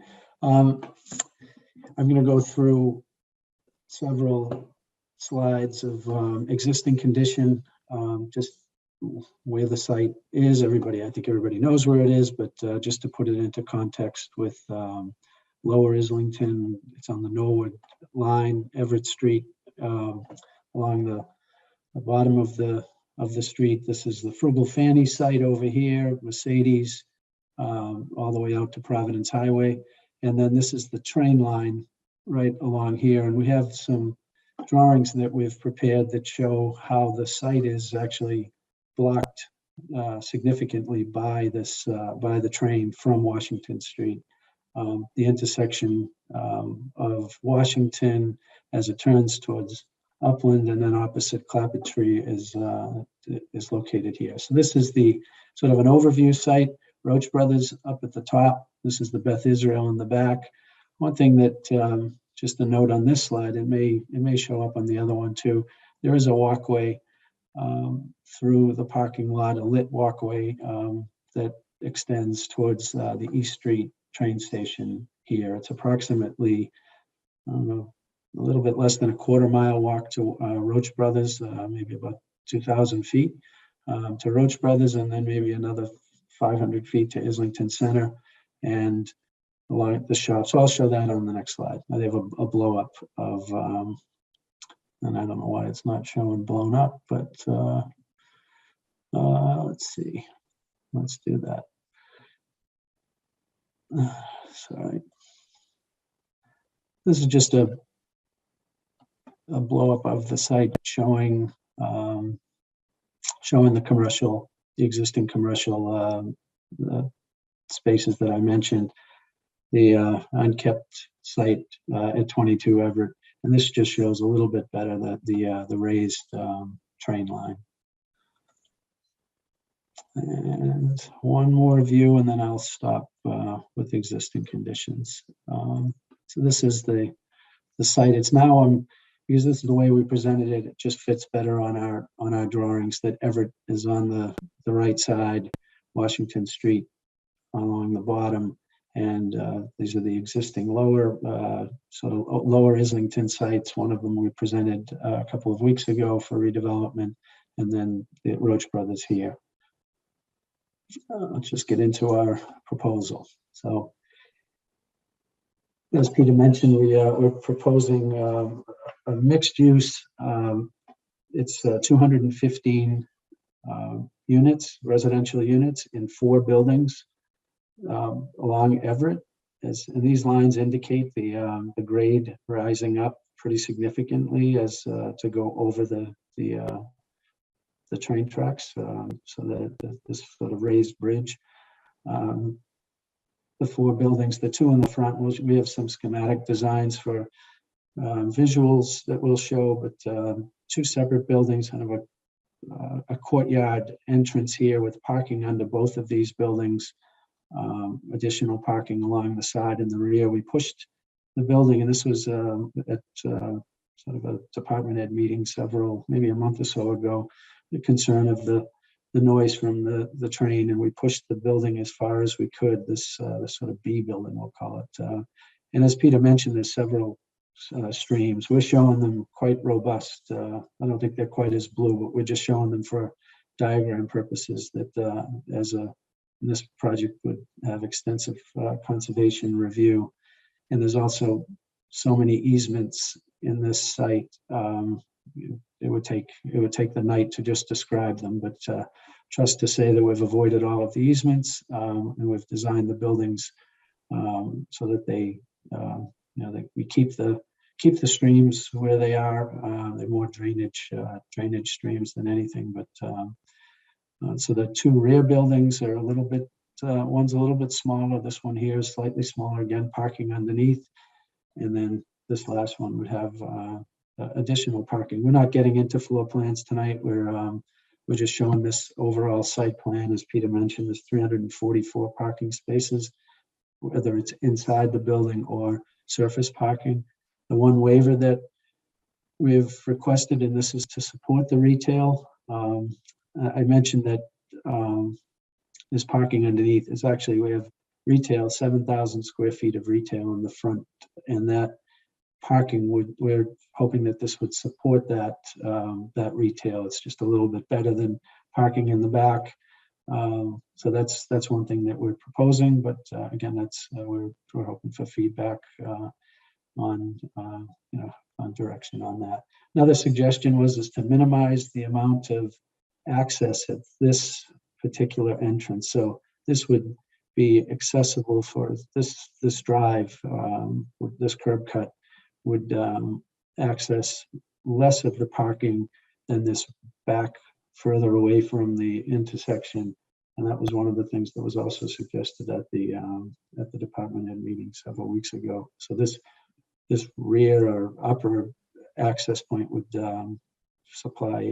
provide access to the majority of the cars. The tree line along here, this is all existing and it's very dense, as you saw on those two drawings. And we have a couple of screenshots that we'll show too. And that's it's both. There's a lot of heavy pine trees, and there's also there's trees that would be supplementing along the bottom too, to make that buffer even more dense. This is a Mike, before you leave that, can you go back to that last slide for 1 second? I just want to point out a couple of things, just if I could. So just, and I'm sure the board is aware, but just so everybody's aware. So the rear two buildings, which I guess you call what C and D, are 100% residential, and it is only the front buildings that have any of the commercial in it. I mean, they have a mixture in the front of those buildings. The other thing which is interesting, I should have talked about, and I'm sure the board's aware, is that Everett Street at this property line is the Westwood Norwood town line. So that's important as well. The other thing is it's not shown on this plan, but my client understands that under your Memphis regulations, if there's 50 or more residential dwelling units, we have to provide an outdoor play area or common space. And it specifically says for use by, and we may have done it, okay, for use by families with children. As the board is aware, clearly the Mumford regulations, which I give Westwood credit for getting ahead of the curve on the new state regulations and laws that have come out, is really designed to promote apartments for families. Thus, I think this requirement of the outdoor play area is apropos for a site like this. Thanks, Mike. Okay.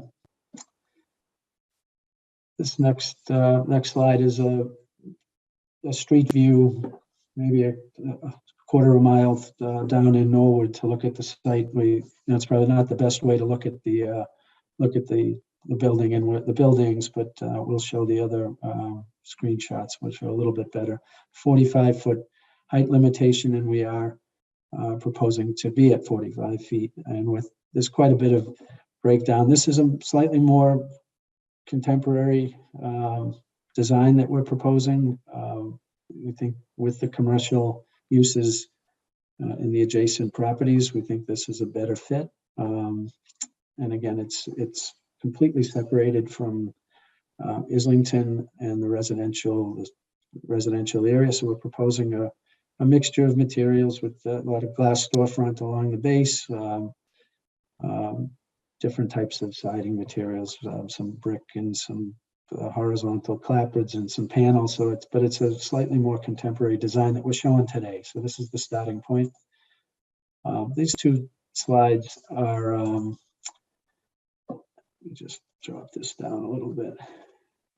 This is the top one is a blow up of how the grade rises up and goes underneath the train tracks. These are the tracks here onto Washington Street. And this berm, this existing berm, which is heavily landscaped, provides a pretty strong buffer. And the units or the buildings, you can see are barely, I think it's about 7 feet higher than the top of the tracks. So we are in a depression. It's a sort of a recess from and grading. So as Washington Street. This is Washington here. This note says a retaining wall is an existing retaining wall as the properties go further back up, but the trains significantly provide a significant buffer. And this is more of a full overview street view. Again, not that anybody could see this, but it shows the context of the existing adjacent commercial with this, with the raised train tracks.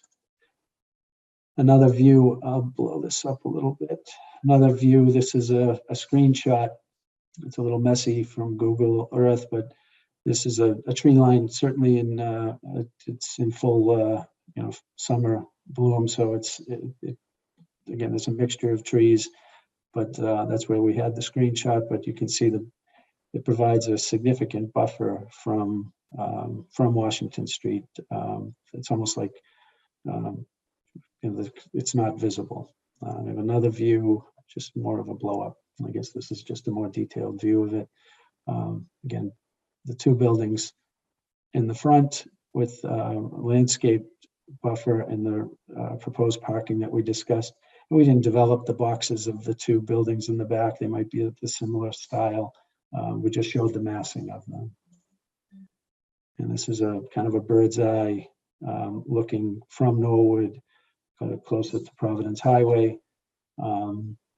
The two buildings that we show in the front, the drive along the side here. This is the existing stream. Again, it's enhanced. It's not quite as blue as it shows here, and the train tracks along the side. And one more view. I think we have too many views for today. A little Boston skyline action going on in the back. But Roach Brothers up along the top side here, Islington, the redeveloped area of Islington, roughly where my hand is, along here. But again, this just shows this significant tree buffer and the grade change. The last slide is something that Peter will discuss later, so I'm not sure if you want to, I can open that up, or we'll just leave these drawings open for now. That's it.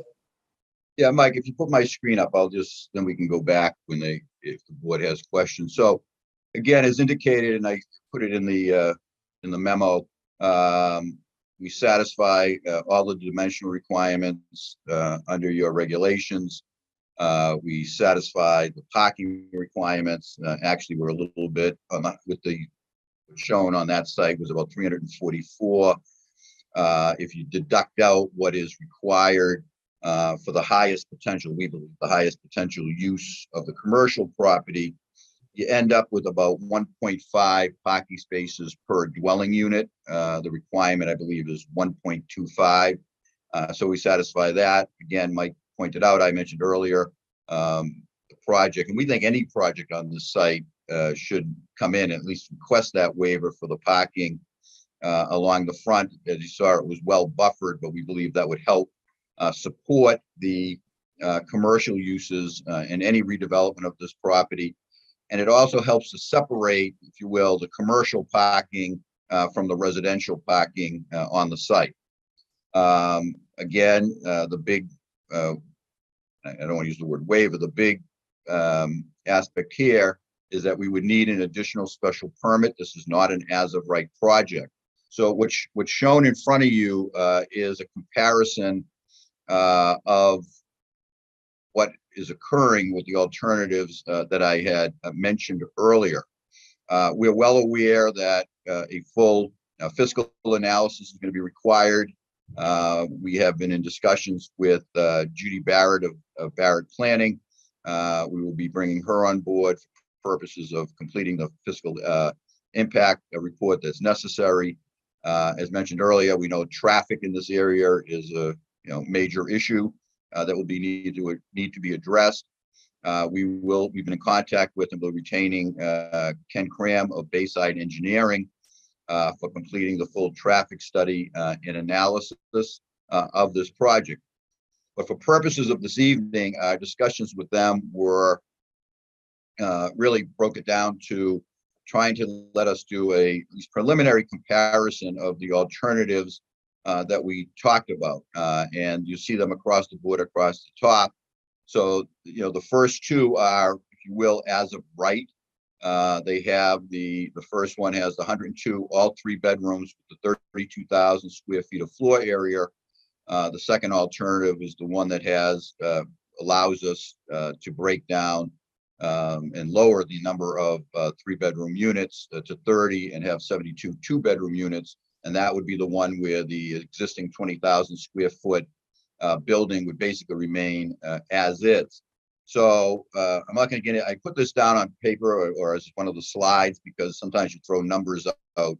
So in the report, I believe that I submitted in the memo, excuse me, and this was rough. We understand this, that Judy Barrett provided us with some baseline numbers to use that she uses and the data, I guess, that she would produce in her fiscal report would support to determine or estimate as best we could the number of school children. And it goes from 1 bedroom to 3 bedroom. And when you get to 2 bedroom and 3 bedroom, there's a range of them. And likewise with Ken Cram, we asked him, when you project traffic, as the board is aware, you go to the Institution of Transportation Engineers Trip Generation Handbook. What is proposed under any of these options would come under the use category, land use category of, I think he called it mid-rise apartments. And so he was able to provide us with the daily trips for both the commercial uses as well as the apartments. And I can give you a further breakdown. I think it may have been in the memo. But so again, if you compare this to what we've been calling the preferred option, which is 215 units, you'll see that compared to alternative 1, the preferred option has a lot of, we believe, additional benefits. First of all, under your bylaw, you're required under any of these projects to provide, I believe it's 15% of the units as affordable. So again, under the first 2 options, that comes up to 16 units. And under the preferred option, it would be 33 units.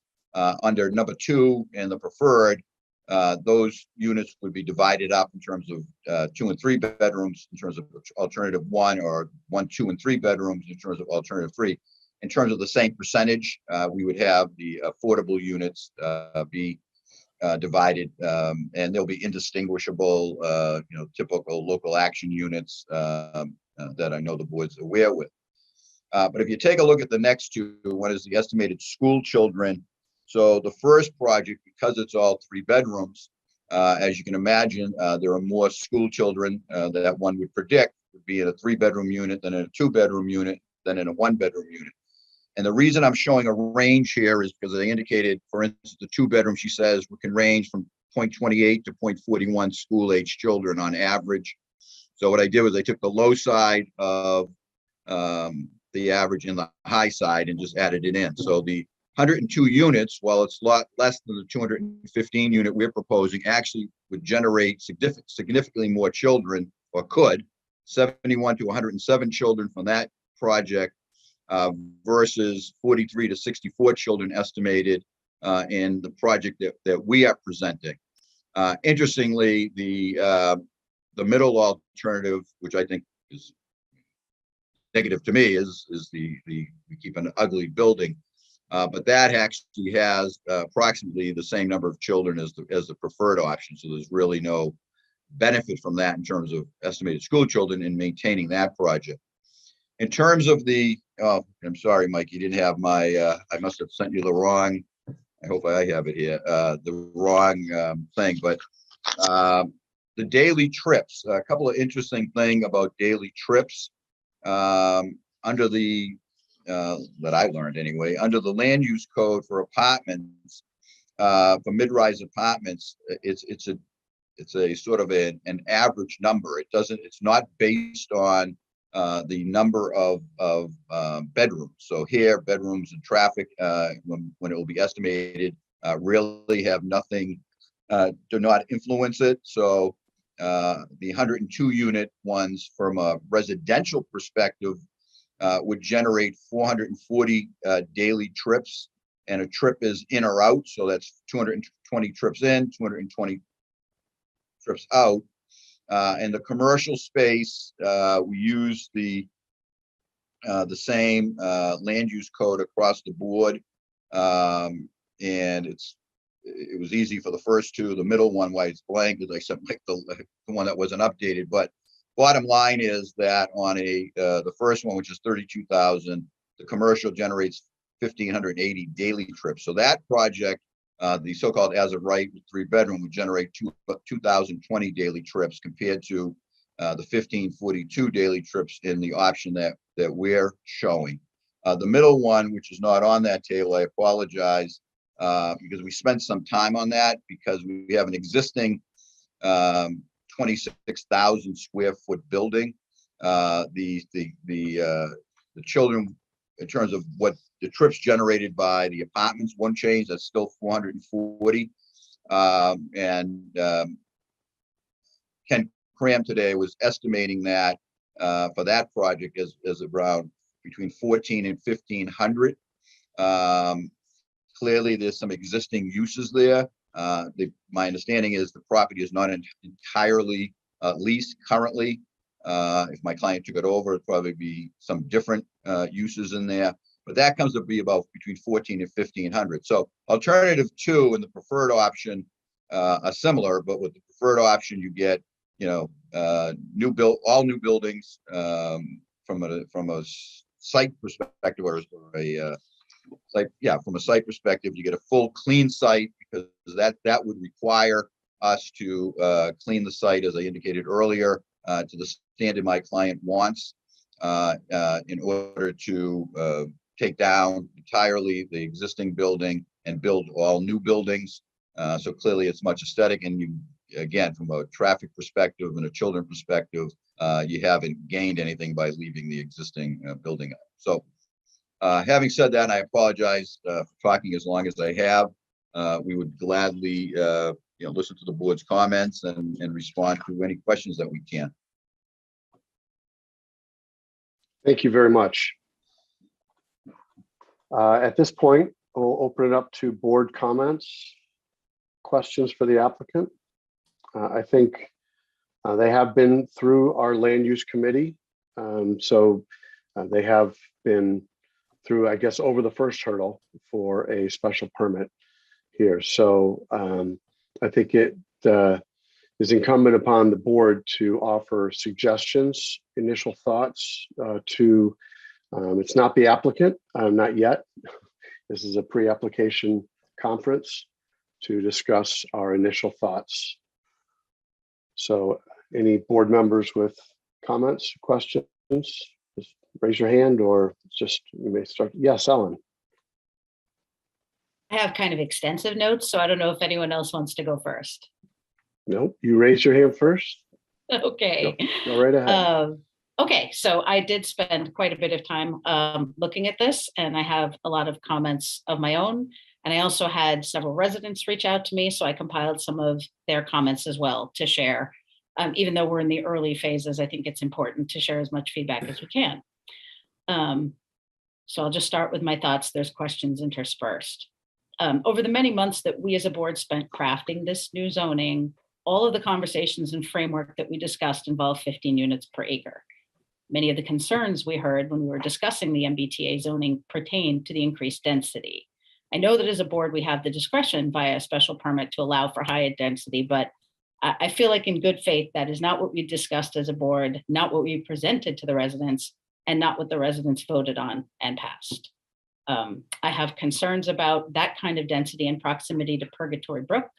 I thought that, I know you would have to go to conservation, but my understanding is there are some sort of buffer zones that it seems like there's, construction and building on this plan that would probably be well within those buffer zones. So I'm just not really sure, just because you can doesn't mean you should, particularly since our open space plan cites Purgatory Brook as being an important tributary of the Neponset River and a watershed, and that all affects our drinking water. There's also a note in the OSRP that there's an area of high priority site of rare species habitats and exemplary natural communities around Purgatory Brook in the Islington section. So I would be concerned about the density impacts on that habitat. I understand that it is currently an EPA brown site. I know that there's contamination there, but the report from August of 2021, the monitoring report, said that it seemed to be getting better. And I agree it would benefit from cleanup, but I'm sensitive to, not necessarily creating a worse situation and trying to correct an already not great situation.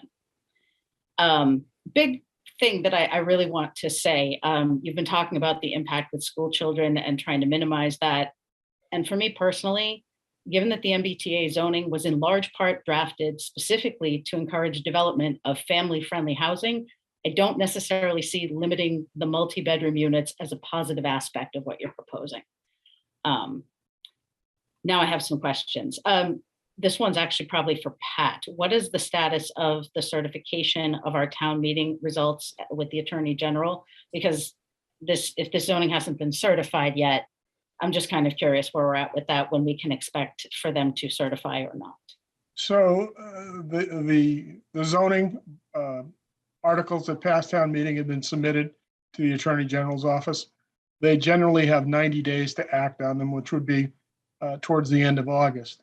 If you recall, last year, they asked for 2 extensions of 90 days each, so we didn't hear till almost Thanksgiving. Part of the problem is most cities and towns have town meeting in the spring, so I suspect they get a large number of zoning articles to review and opine on. So right now, we're due a response at the end of August. And if we get, if they ask for an extension, I'll let you know, but they have not done so yet. Okay. And do we have any updates on the status of the complaint that was filed in relation to the zoning articles?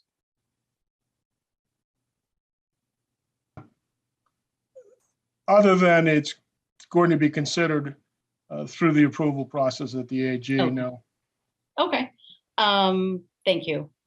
I was, I have added to my notes as you presented because you have filled in some blanks. I appreciate some of the projections that you've given us for traffic and school children, but again, for me personally, I'm far more concerned about the potential congestion and the traffic impacts and other impacts of 200+ units than I am about school-age children from 102 units. I think we've seen in other projects that projections don't always manifest as expected in one direction or the other.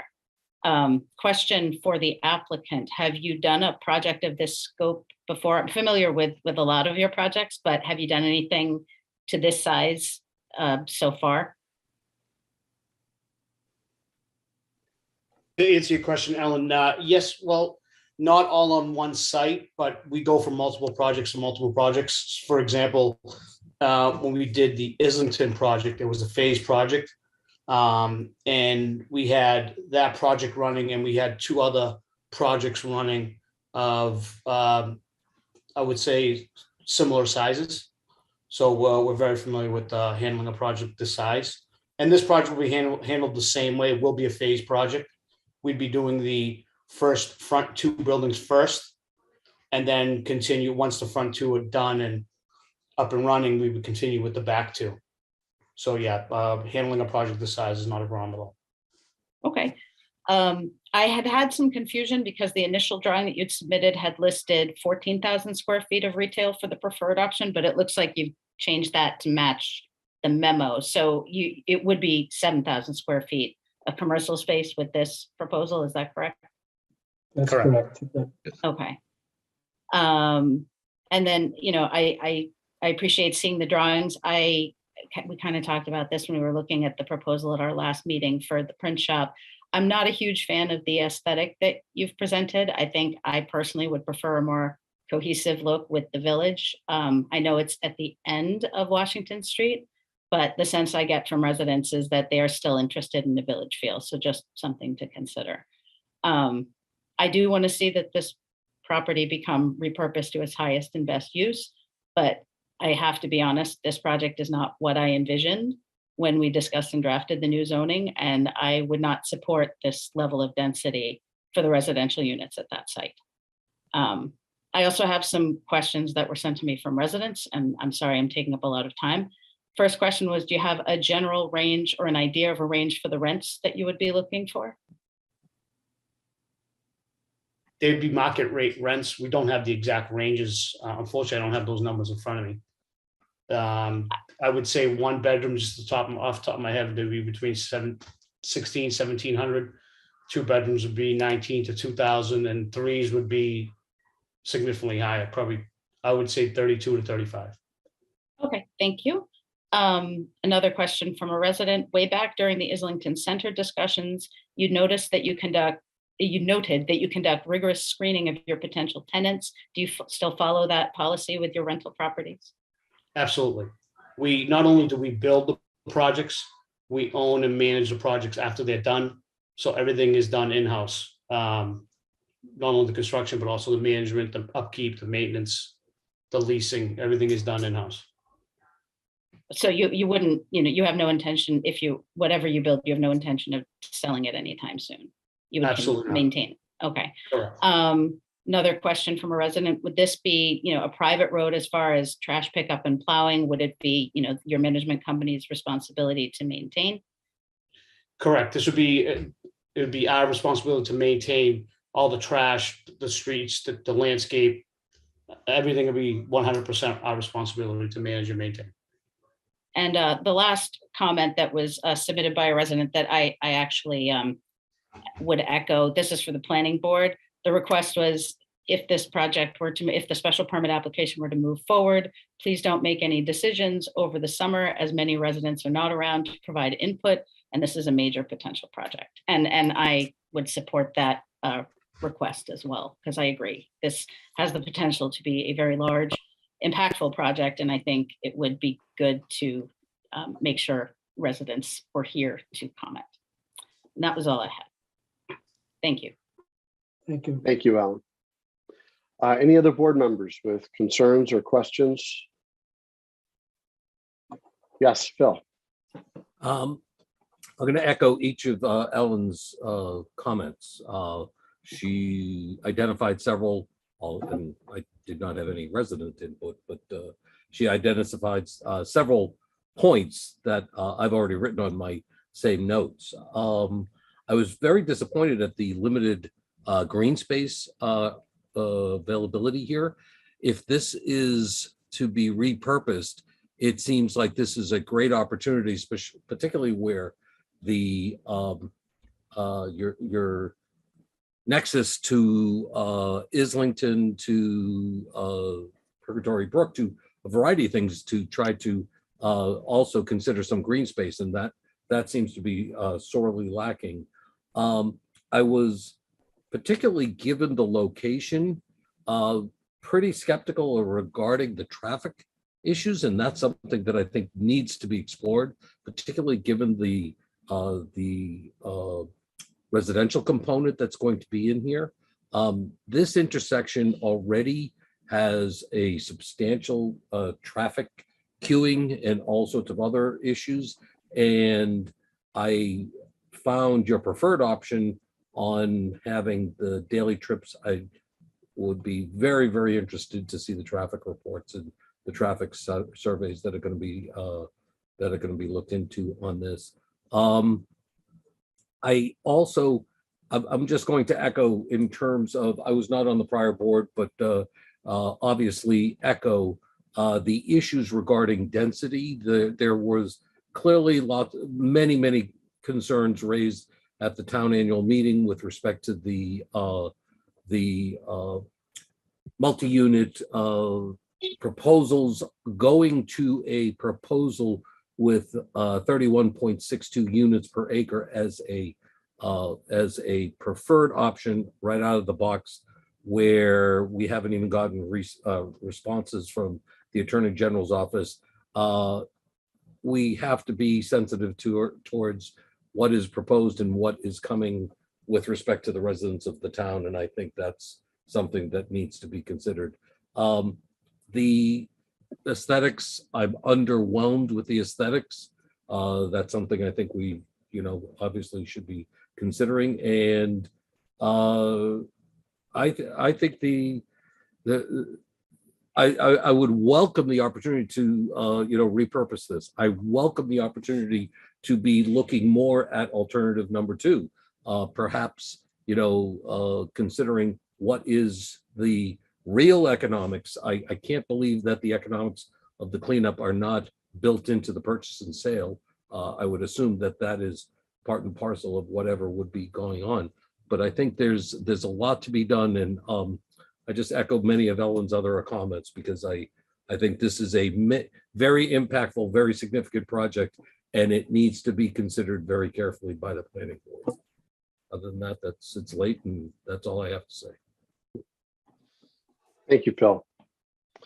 Any other board members with comments or concerns or questions? Yes. Kate, sorry, I didn't scroll That's down okay. to see you. Sorry, No, go ahead. that's okay. So I just wanted to say just a couple of things. Number one, thank you so much for the presentation. As everyone else has said, just really excited at the development opportunity here, and so glad that you're interested in it. I did think that the buildings look gorgeous.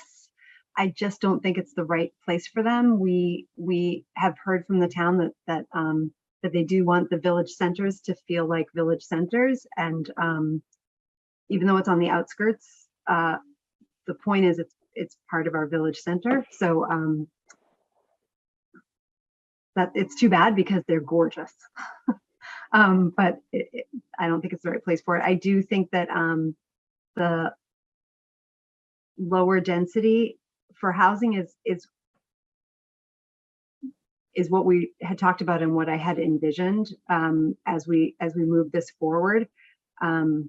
So I just want to give that feedback. Option one is my preferred option, but that's just I just want to say that's because of the project, not because of who, I appreciate everyone's time, and I assume goodwill, and that you want it to be good for you and good for the town. So we're just having a conversation here about what can be good for everybody. Yeah, I appreciate the buffer zone for the residents. I think they could have a really positive living experience in this property. And I want it to be a positive ownership experience for you too. So I think we're at a good point to get started with this conversation. Lower density is what I had in mind. That's all I have. All right. Thank you, Kate. Okay, I had a couple comments and also some questions. First off, Pat, tell me if I'm wrong, but we can't consider this at all until this zone is approved by Attorney General, right? So no decisions could be close to considered. So the zoning bylaw doesn't go into effect till it's blessed by the Attorney General. And so while it's a pending zoning bylaw change, it's not in effect until such time as they approve it. Okay, so using your example of last year, we could be out as far as Thanksgiving before they can even apply, right? If we don't have a zone to apply under, then they can't apply. I believe that's the case. Okay. I mean, they can apply for a special permit without the Mumford zoning. Right, without Mumford, right, under FMUOD or. So, but that's a pending zoning bylaw until such time it's approved. Or Pat, couldn't we have a series of further pre-application discussions, so to speak? Because obviously, while the bylaw is still pending, there can't be an actual application. Not under Mumford, no, it can't. Yeah, you can have as many pre-application meetings as you want. And I'm sure that the proponents here are going to take everything that all of you had to say and go back and meet and talk about it. Okay, thank you for that. Let's see, you mentioned, I think it was Mr. Zaka mentioned, currently the site is generating $50,000 in revenue, tax revenue for the town. That was the number. I did not independently verify that. I believe that was provided to me by the current owner. So that may, Okay. I think that's where I'm just looking at a baseline for this property and what numbers we hear in the future from. yeah, Ms. I'll Barrett verify, or- I'll independently verify that for the next time we Fine. come in. And clearly, and I would just, as an improvement to the site, I would, I would appreciate just throwing that in there as a baseline, whatever that number is, however accurate the 50 is. So just to see as an overall improvement, not just for you, the applicant, but for the town. Anyway, let's see what else. I would like to see have Miss Barrett, I think she's the one, or maybe she's just doing fiscal, a deeper explanation of how the children go down in numbers when the number of units go up. I would, you don't have to answer to that now. You can wait. I'm just saying that's something I would like a deeper explanation of. I would echo that. Okay. I'd like to know, maybe we can fact find this now. Who controls that intersection, that light under that, just before the bridge and then after the bridge? Is it the town of Westwood, town of Norwood, the state? Do we have an answer? Do we have that information? So if I can answer that question, I'm told it's town of Norwood, the intersection. Okay. And Both intersections? Because there's two lights there. One is at Washington Street and the other is on that other side road coming in from Norwood. I can't remember. But somewhere in there, Westwood owns part of the street, I believe. I don't think it fully, maybe they don't. Maybe Norwood owns everything. We went through this when Progressive moved in and I can't recall all the specifics. I was told I that. think I can answer that. So the intersections are coordinated, the Everett, Clabber Tree, Washington Street intersection and the Everett, Clabber, Upland Road intersection. They're coordinated and they're managed by Mass DOT Division 6. Okay. So any traffic studies or anything, this all, I mean, we don't own it. It has to go through MassDOT. And Right, it does. And Okay. you may recall that we recently added a turning lane on Clabber Tree Street coming towards the train trestle. So you can now turn left from that turning lane onto Washington Street. But Okay. District 6 would not allow the town to change the signal at that time to have a arrow for a left-hand turn. So we got the turning lane, but we could not change the signal. I believe they are currently reviewing changes to the traffic signals at both Washington Street and Upland Road based on other development in Norwood, but nothing has been approved yet. And any project at this site would have to be reviewed by District 6. Thank you, Nora. Appreciate that. I do have some other questions, but they're more specific to a project and we don't need to go down that. I do get the sense, while I know the Progressive building right next to it does have more of a contemporary feel, I think the town generally regards residences as more of a traditional look. So I think that might be a part of what's influencing some of the feedback you're getting tonight. And I think I would generally echo that. I don't have anything specific in mind, but what I saw seemed a little contemporary for Westwood, for residences. And that's all I have for now. There were a couple comments. I've made the decision that for this evening, and we're not going to take any public comment. It's not something that I want to put the applicant under. This is not a public hearing. This is very early on discussion.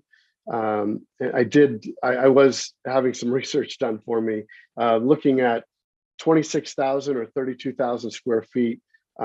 Just FYI, Roach Brothers is somewhere around 50,000 for people to get an idea, a sense of what kind of commercial space we're talking about. CVS in Islington is somewhere just under 10,000 square feet. And Not Your Average Joe's as a restaurant is around 7,500 square feet. So if people need some kind of comparison, for those numbers that we're talking about here, that would be what we'd be looking at, comparable within our town already. There was a comment made by someone online indicating that Southbrook is the river on here, and it is a perennial stream, not a drainage stream. I don't know off the top of my head the accuracy of that, but it's something we can look into. But no, we're not going to take public comments for this particular hearing. It's not a hearing. That's why we're not going to take public comments. We're vetting this out it's going to be a lengthy process because we don't even have a zone right now. So we don't know when that's going to happen. But I believe that taking our time and doing this the right way and not hurrying it through is the right approach. We may take public comments at the next conference, but we'll see what kind of presentation we have and what kind of information is given back and forth. Does any other board member have something to say? Yeah, Chris. Yeah. I'd like to chime in a couple things, although you guys have pretty much covered everything.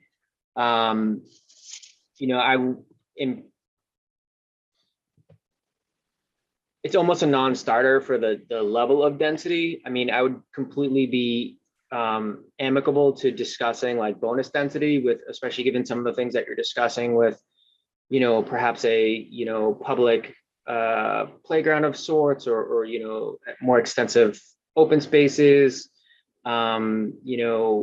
really bringing Purgatory Brook up to sort of snuff, getting rid of those invasives. All those things are things that I think would be beneficial. I think it would also be very useful to maybe give some sort of context to what type of businesses you want to go in there. I mean, obviously there's a lot of options you have. You even detailed some of that. Mr. Patrizio, would you be able to sort of like give me a sense of like what you'd really like to see go into this type of facility? Well, it also depends what option we go with. The preferred option, I think you're going to see some of the similarities to, you're going to have office space, you may have more market type setting, more retail space. It's a mixture of what you have in Islington today and the new businesses that have come in. If it's the 32,000 square foot, well, if it's the existing, you're looking at what's there. If the 26,000 square foot exists, it's going to stay it is, and then we'll do the road on the north. But the 32,000 square foot one there, it's going to be larger businesses, probably either an office use or small BI or something like that would come in. I'm not sure exactly.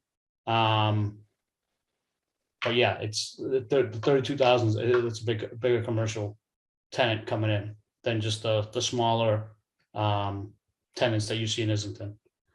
Yeah, I can appreciate that, but if you had your preferred option or some derivation thereof, again, I would find it hard to believe that we would find middle ground to get up to that density. But short of that, like what would you like to see in there? What is your vision for the space? I think that's important for people to understand. I think you started to touch on it a little bit with like what Islington looks like. But is that like what the feel you want to go for with this development? I would love the feel of Islington Village to be brought into this area. I think we started off with a plan. Me and Mike went back and forth, was more commercialized, but I see the board wants it more to look like Islington, more of the village feel. I agree with that. We can go either way with that. I think by doing the Islington feel, it's going to create a little more of a neighborhood effect. But again, the problem we're going to have is if we go with the option 2, we can't do that effect. You got to have the option 3 to do that. You got to create that neighborhood, those multiple buildings, those multiple businesses. You're going to be creating walkways around the rivers, parks around the rivers. The green space, that's an easy accomplishment. We can handle that. But you're creating in the 7 acres, you're creating a small community with multiple buildings.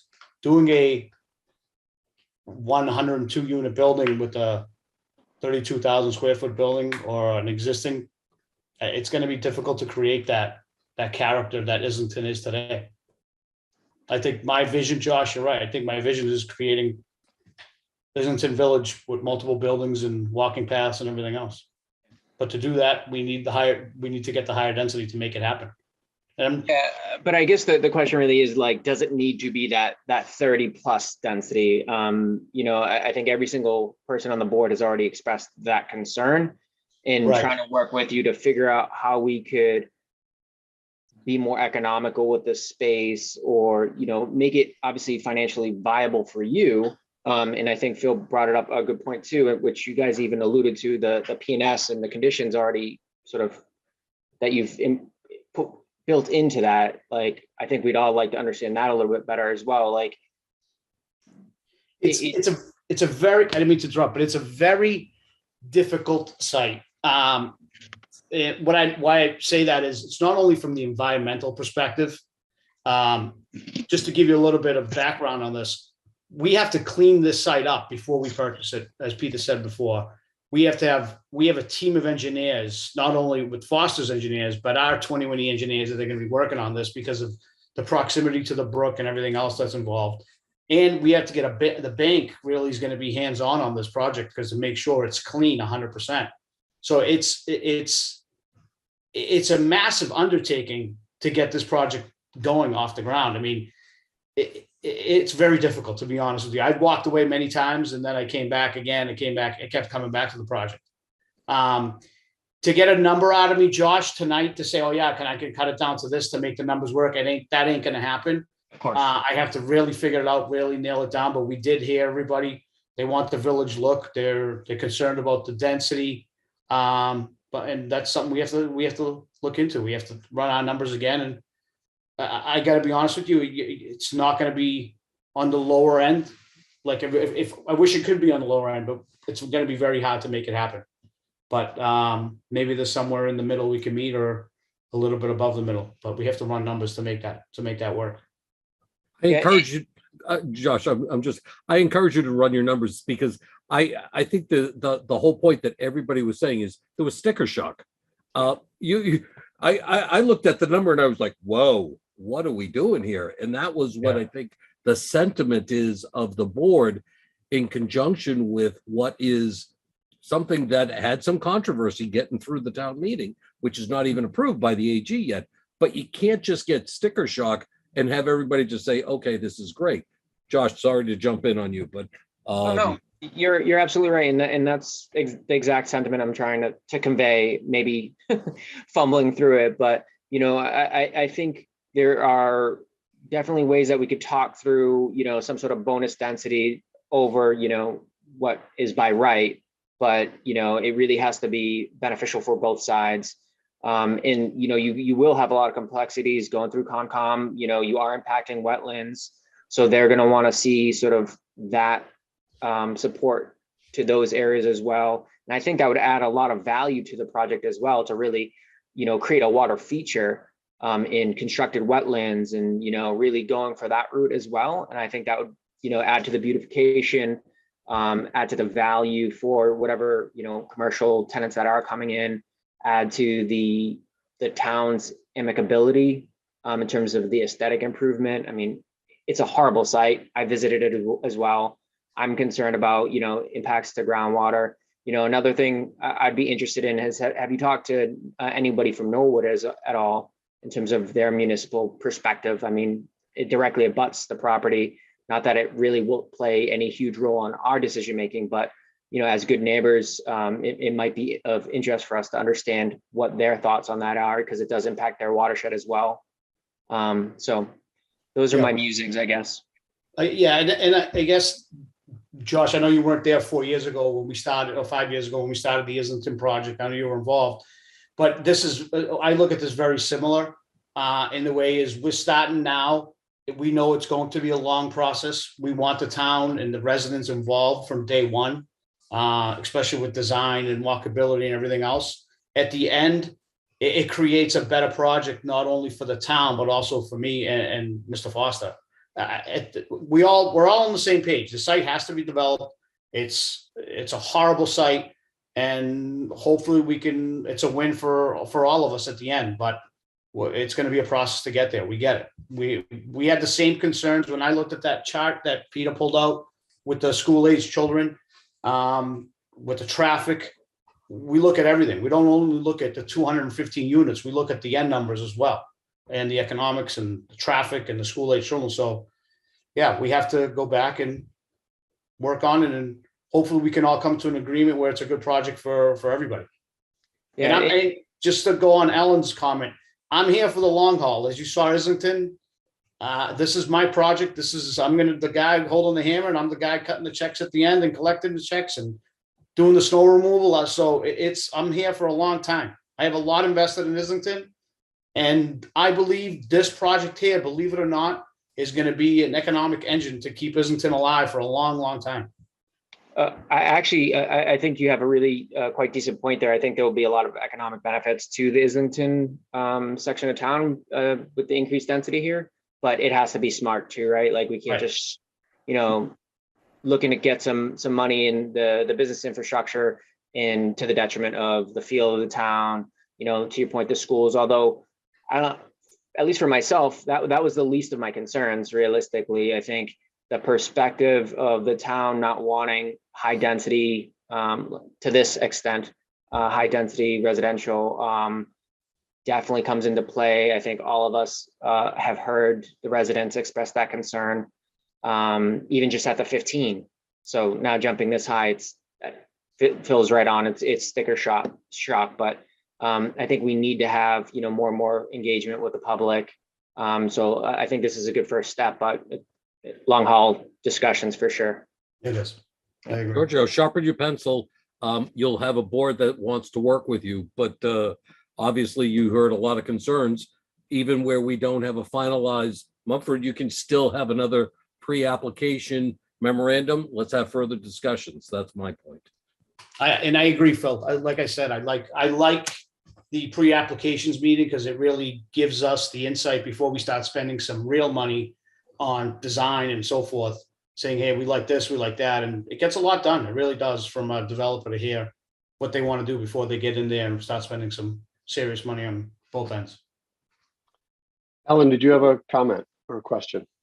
So yes, it sparked when we were discussing other types of special permits. And first, I want to echo, I really appreciate having a pre-application meeting, because while I wasn't on the planning board, I was definitely around for all the Islington conversations. We've known each other for a bit peripherally, but I think it's good to, that's why I shared as much as I did. I wasn't trying to be overwhelming, but I think it's good for everybody, for you to get whatever impressions are coming. But so slight pivot, there was someone, I think it was Phil, mentioned another special permit. That lot is already zoned, not under the same FMUOD as where you've already done development, but it is zoned under, I think it's FMUOD 2. It would allow for senior housing, I think, which is the polar opposite of what the Mumford zone would do. But I'm just curious if you'd given any thought to doing something under that zoning, or if your interest is purely in this new zoning that we've drafted. We looked at other options. We looked at that senior housing. We can't make the numbers work. It's way too risky. I mean, there was a developer that was here before me that I'm not sure even came before the planning board. He had 250 units or 260. I'm not sure. I know it was a bigger number than mine. And we ran the numbers, and we just can't make it work. And it's very hard to get it financed as well. So we look at this. This is a year or two project to even get a shovel in the ground, and the financing has to be in place much ahead of time. So that's a very hard project to permit. Very hard. That's helpful. I know it's been zoned for that for quite some time, and there hasn't been any movement. So I figure, obviously there's reasons that there hasn't been much movement, but I was just curious, as you do this a lot, you have a lot of experience doing development, what your perspective was. So that is helpful. Thank you. Believe me, I'd rather go the easier route, getting to 250 units, but it ain't gonna, financially it won't happen. Sorry, go ahead. I was just curious, one other component of that, like these are all prospective rentals, right? Has there been any discussion or evaluation about like condos, or part of it being a condo, or how would that come into play at all? We're not condo developers, to be honest with you. We did it in Islington. And this project here will not really, the numbers won't pencil out for condos at all. That's the answer. Thank you. I wanted to make a comment about this particular type of conference that we're having, the pre-application conference. They can be helpful. And I've been on the board where we've had these, and in the past, they weren't done quite as well as I would have liked. And we had way too many hearings where there were no substantive changes, and we just kept not hearings. I'm sorry, I keep misusing that word, conferences. And I want to make sure that we convene for productive meetings, not rehashing what has already been said. Like we said, I mean, Mr. Ahern said this could go on as far as late in the fall. And I just want to make sure that if we reconvene to hear some more plans, that we've given you good feedback, that you go back, you do whatever you want to do to address those comments, and then you come back to us with your own, revised version.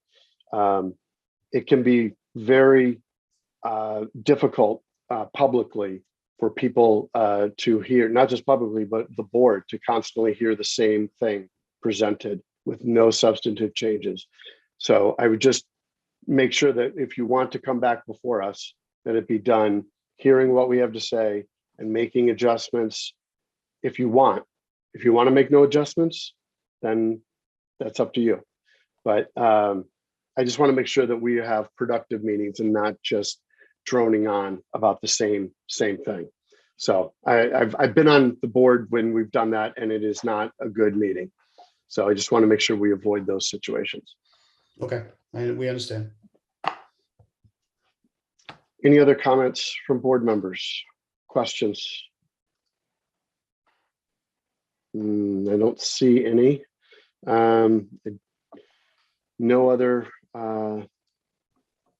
things typed, no hands are raised. I don't see anything. So, Mr. Chairman, there were a couple things typed, but I think you've reviewed them.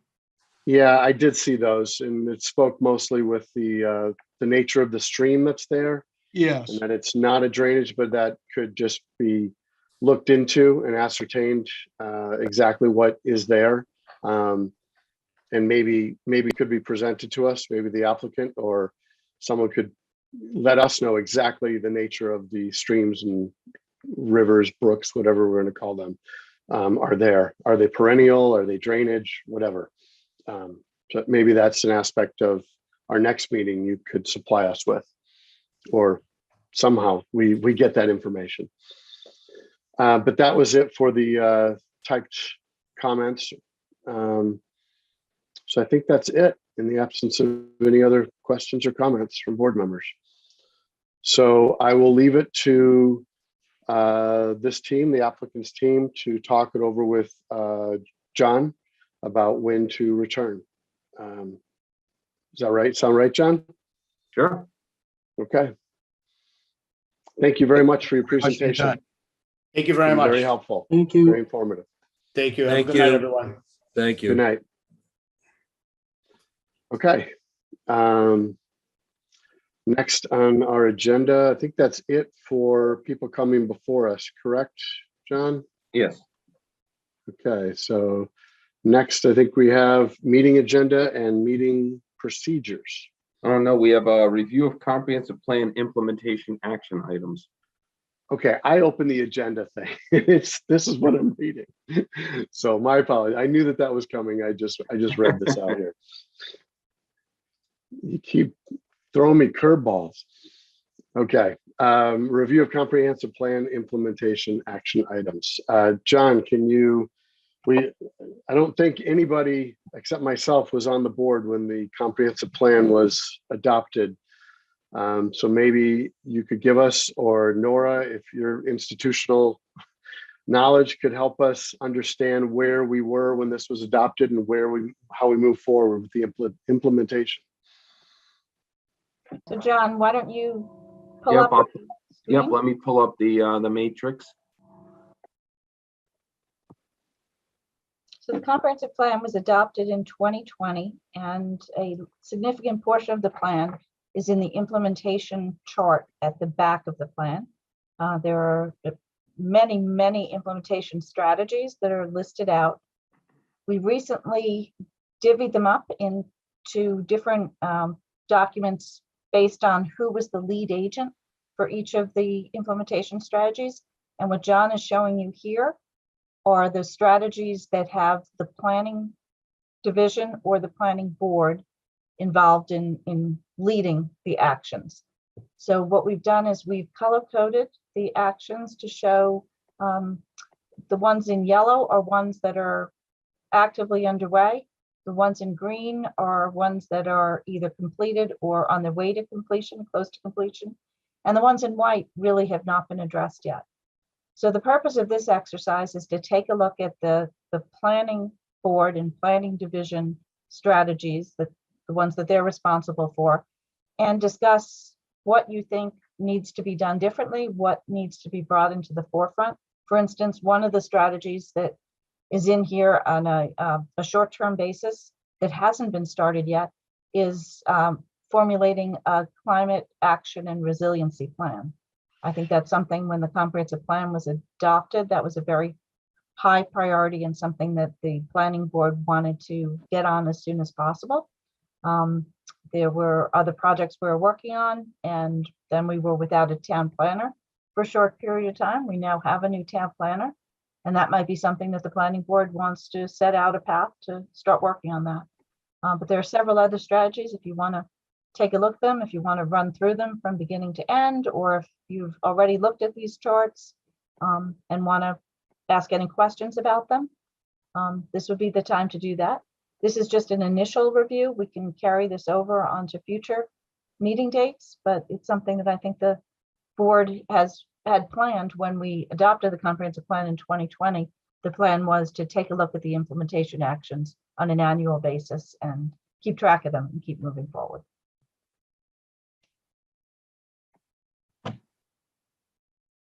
Okay. So input from board members. How would we like to proceed with this? It seems to me that the first thing we do is address the white boxes labeled high priority. They have not looked at, and it looks like a lot of those are the sustainability that you mentioned, Nora. And the Yes. only other one that's not part of that, I think, was the discussion with the select board about the Deerfield property. Yes, which is something that is tied to the elementary school project, which has just gotten underway with a approval of a contractor. Okay. Oh, I do see another one with open space and rec, partner with Westwood Land Trust Conservation Commission, historical, to protect natural features in historic buildings. That's a planning staff, not a planning board. Now, should we make those distinctions? Well, so I think you can discuss both of them. So there, whether it's planning staff, in which case you might still want to give direction to the town planner, and if it's planning board, then you might want to determine which ones you'd like to dive right into now. The last column is the priority level. We only mark those that were high priority. The other columns are based on ongoing, short-term, midterm, and long-term.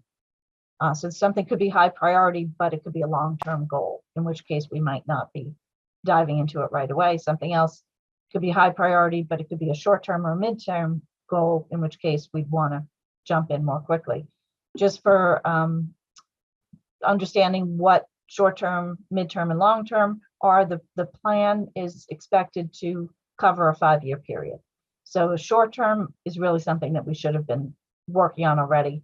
Midterm is something that we should be looking at starting now, and long-term, we probably have another year or 2 years before we have to get to it.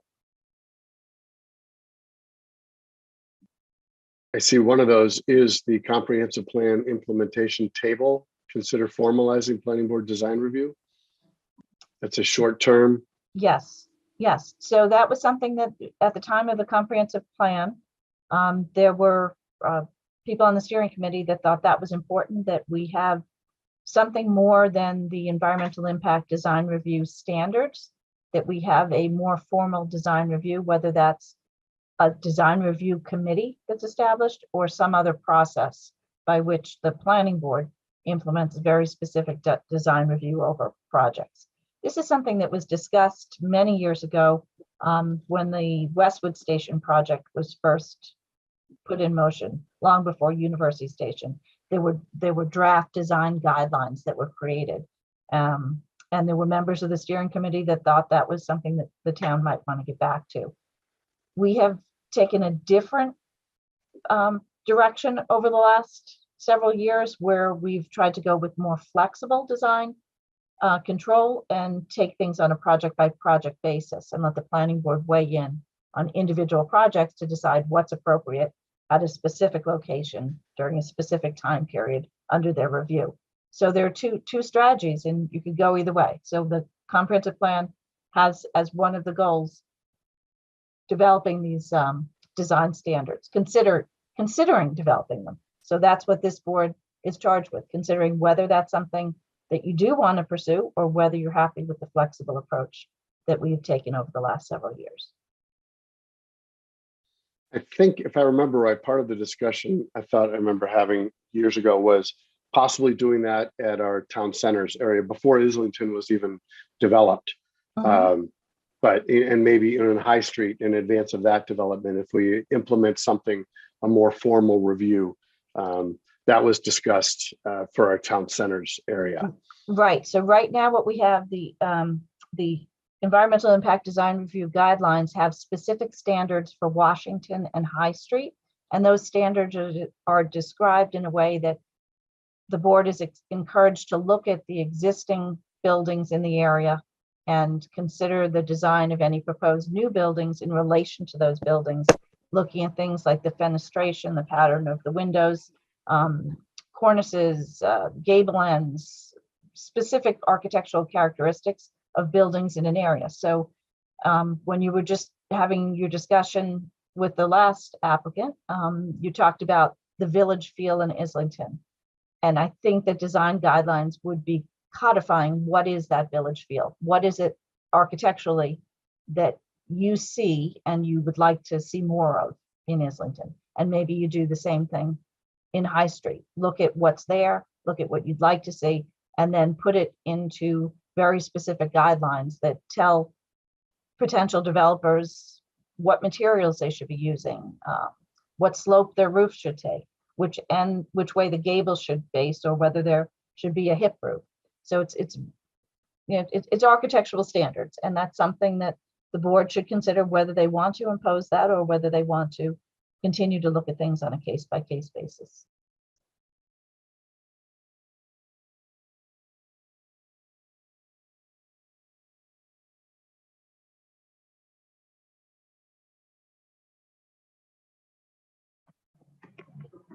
You muted, Chris.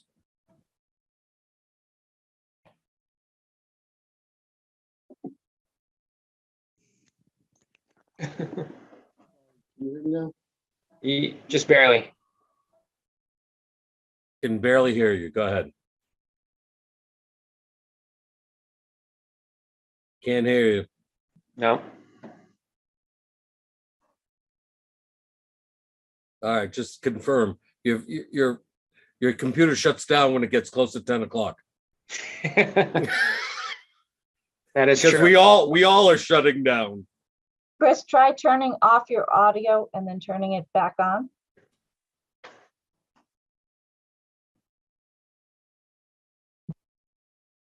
I guess just to start the conversation while Chris trying to get back on, like, it seems like especially S1 feeds into S2 and 8 pretty easily. And personally, I think we could start to address like T26 pretty easily as well.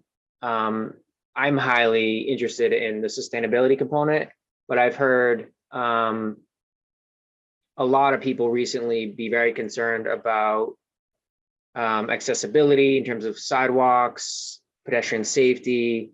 So I think that's something else that we should start considering how we can support that. I mean, I can't tell you how many times in the past, 3 months I've heard complaints about speeding down specific streets. Personally, I think some evaluation of some things that are already out there, like Chapter 90, Section 17C, where we can lower municipal speed limits in thickly settled or business districts, is a pretty easy thing to start to address some of those things. I feel like we already started as a town talking about that a while ago, and maybe we can revisit that, especially as we're looking at more density in certain areas, right? Especially that change to the statutory speed limits takes very little effort, but allows us to have more flexibility, especially when or if the Department of Public Works or the police force does a traffic study, and now with a new speed limit, now we have more flexibility to say, hey, yeah, this is actually an issue if it's a 25 instead of a 30. And we have flexibility of defining those streets in those areas. It doesn't have to be a citywide thing. So I don't know, just some musings. Are you guys able to hear me now? Yes, All right. we Sorry can. about that. Microphone was turned off somehow because I had headphones in. All right. Nora, what I was asking, I'm sorry to interject, and I didn't mean to cut Josh off, and I apologize. I just wanted to make sure we had a productive discussion and we had a clear takeaway of what your goal was tonight in talking about this implementation table. Do you want us to address all the items on this tonight? No, Or do we absolutely wanna come not. up with a So, plan?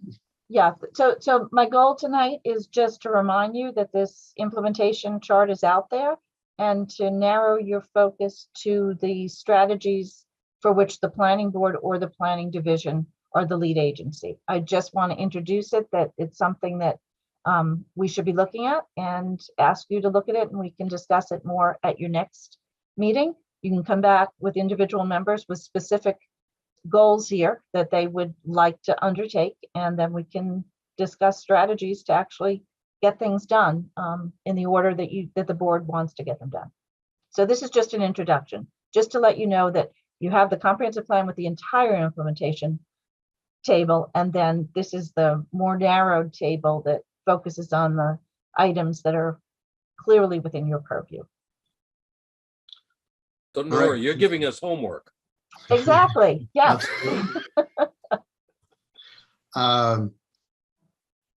So I think maybe tonight, as a board, we come up with a strategy of what to address first and how this, I don't think we're looking to reorganize this. We're not looking to change what we called 2 years ago a short term into a mid or long term, but I think just use their judgment 2 years ago at face value and move forward with a plan of how we're going to address this, in what order, kind of triage these, as it were.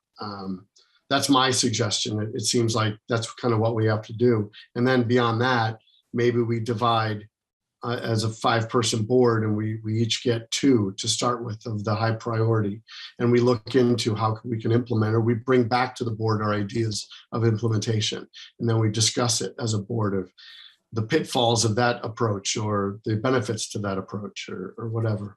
But happy, let's put it out to discussion. What are your thoughts of the board members and how we can address this? This, by the way, was something we didn't do in large part after the 2000 plan because Westwood Station hit, and it took it occupied the planning board's time, and there was nothing like this, as far as I know, Nora, around to help focus the planning board and implement this. So that's the result of this. And then as soon as Westwood Station fell by the wayside, University Station came back on. And we had the economic downturn of 07, 08 in between there, and everything was just kind of a little chaotic.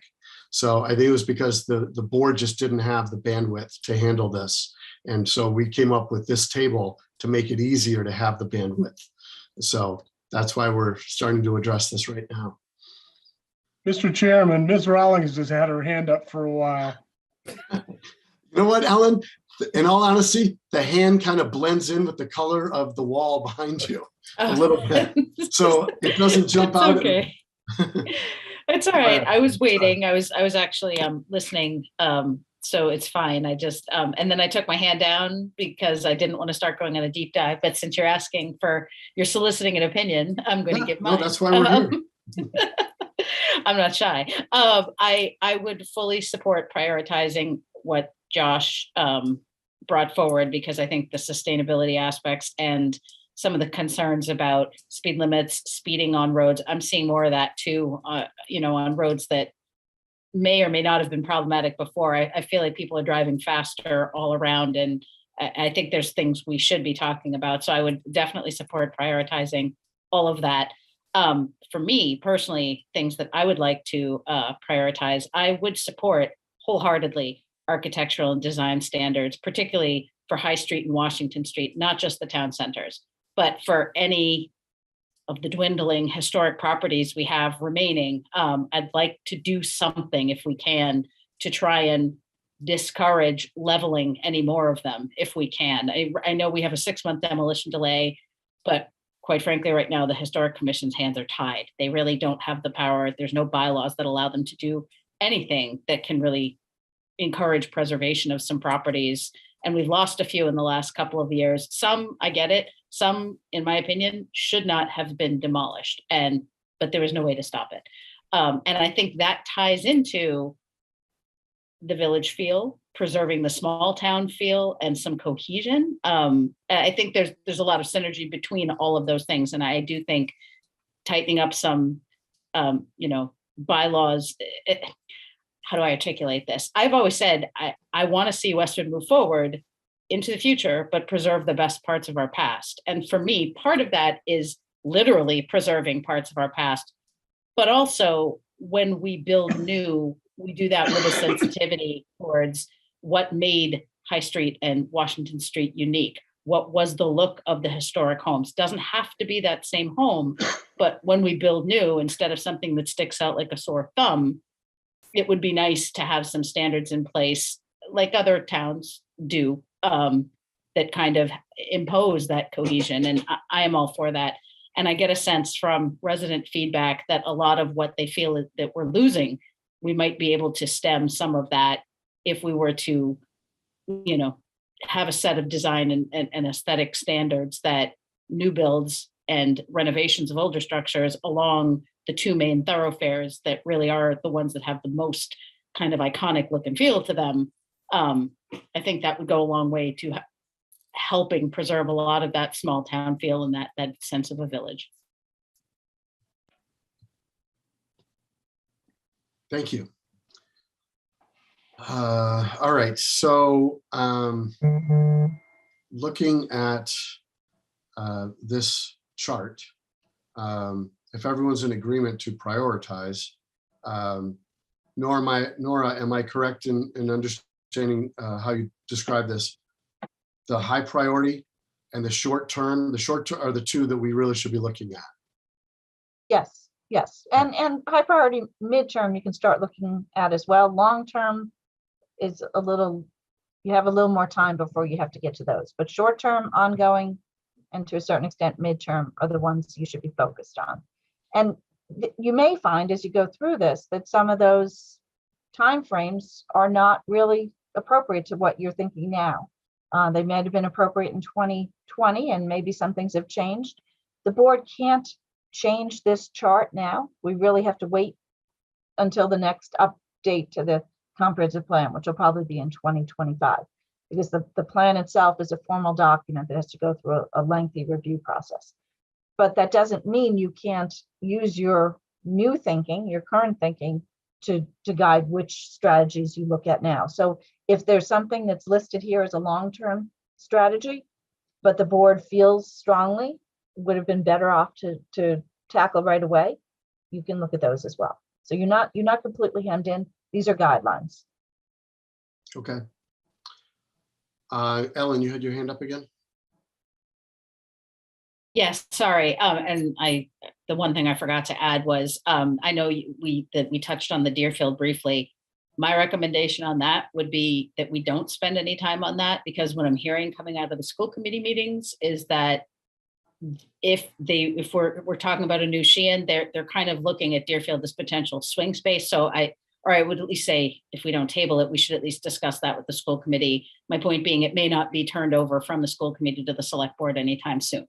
I don't think it's necessarily when the new Hanlon Deerfield is done, the old Deerfield goes away. There's a lot of conversations around using that as educational swing space. So I don't know that that really is a short or midterm thing for us to look at. If that's going to be the case, it could be years before that reverts to town property. Yeah, and I think it's, the chart says, it says collaborate or discuss with select board. If the select board hasn't received the property back from the school department, then we don't have much to discuss as far as I can tell. I mean, we can talk about theory, what would be best for this, but it would be a waste of time if it ends up still staying in the hands of the school board. Chris, if I may, I think they need to know that we actually have an interest though in those discussions, because if we wait for them to know, we may not be involved. So you're saying send a note along to Chris Coleman to explain to the select board that we have an interest in discussing the possible use of something like the Deerfield School? I mean, we'd be curious to see, we'd be happy to talk with them. We're curious. I don't think it's a command, obviously, but I don't think as soon as they are thinking about the Deerfield site, they're like, we should really talk to the planning board. I don't think that's. Well, I suppose we could kind of put them on a notice of our desire, our intent to be a part of discussion for that particular land use. I just want to point out that the select board have their list of implementation strategies as well. So something like that would come on both of your lists. Yeah, that's right. The goal is to collaborate. So it'll pop up as a reminder for them in their own. Yeah. Okay. I think we should build on what we have for short and high priority starting point, and then go directly to the midterm. And there's clearly some things that we can start addressing and then work forward as we, go through the table. Okay, I would tend to agree. The high priority short term, and then move on to the midterm. That's the list, I think. Yeah, I think I don't have any better suggestion.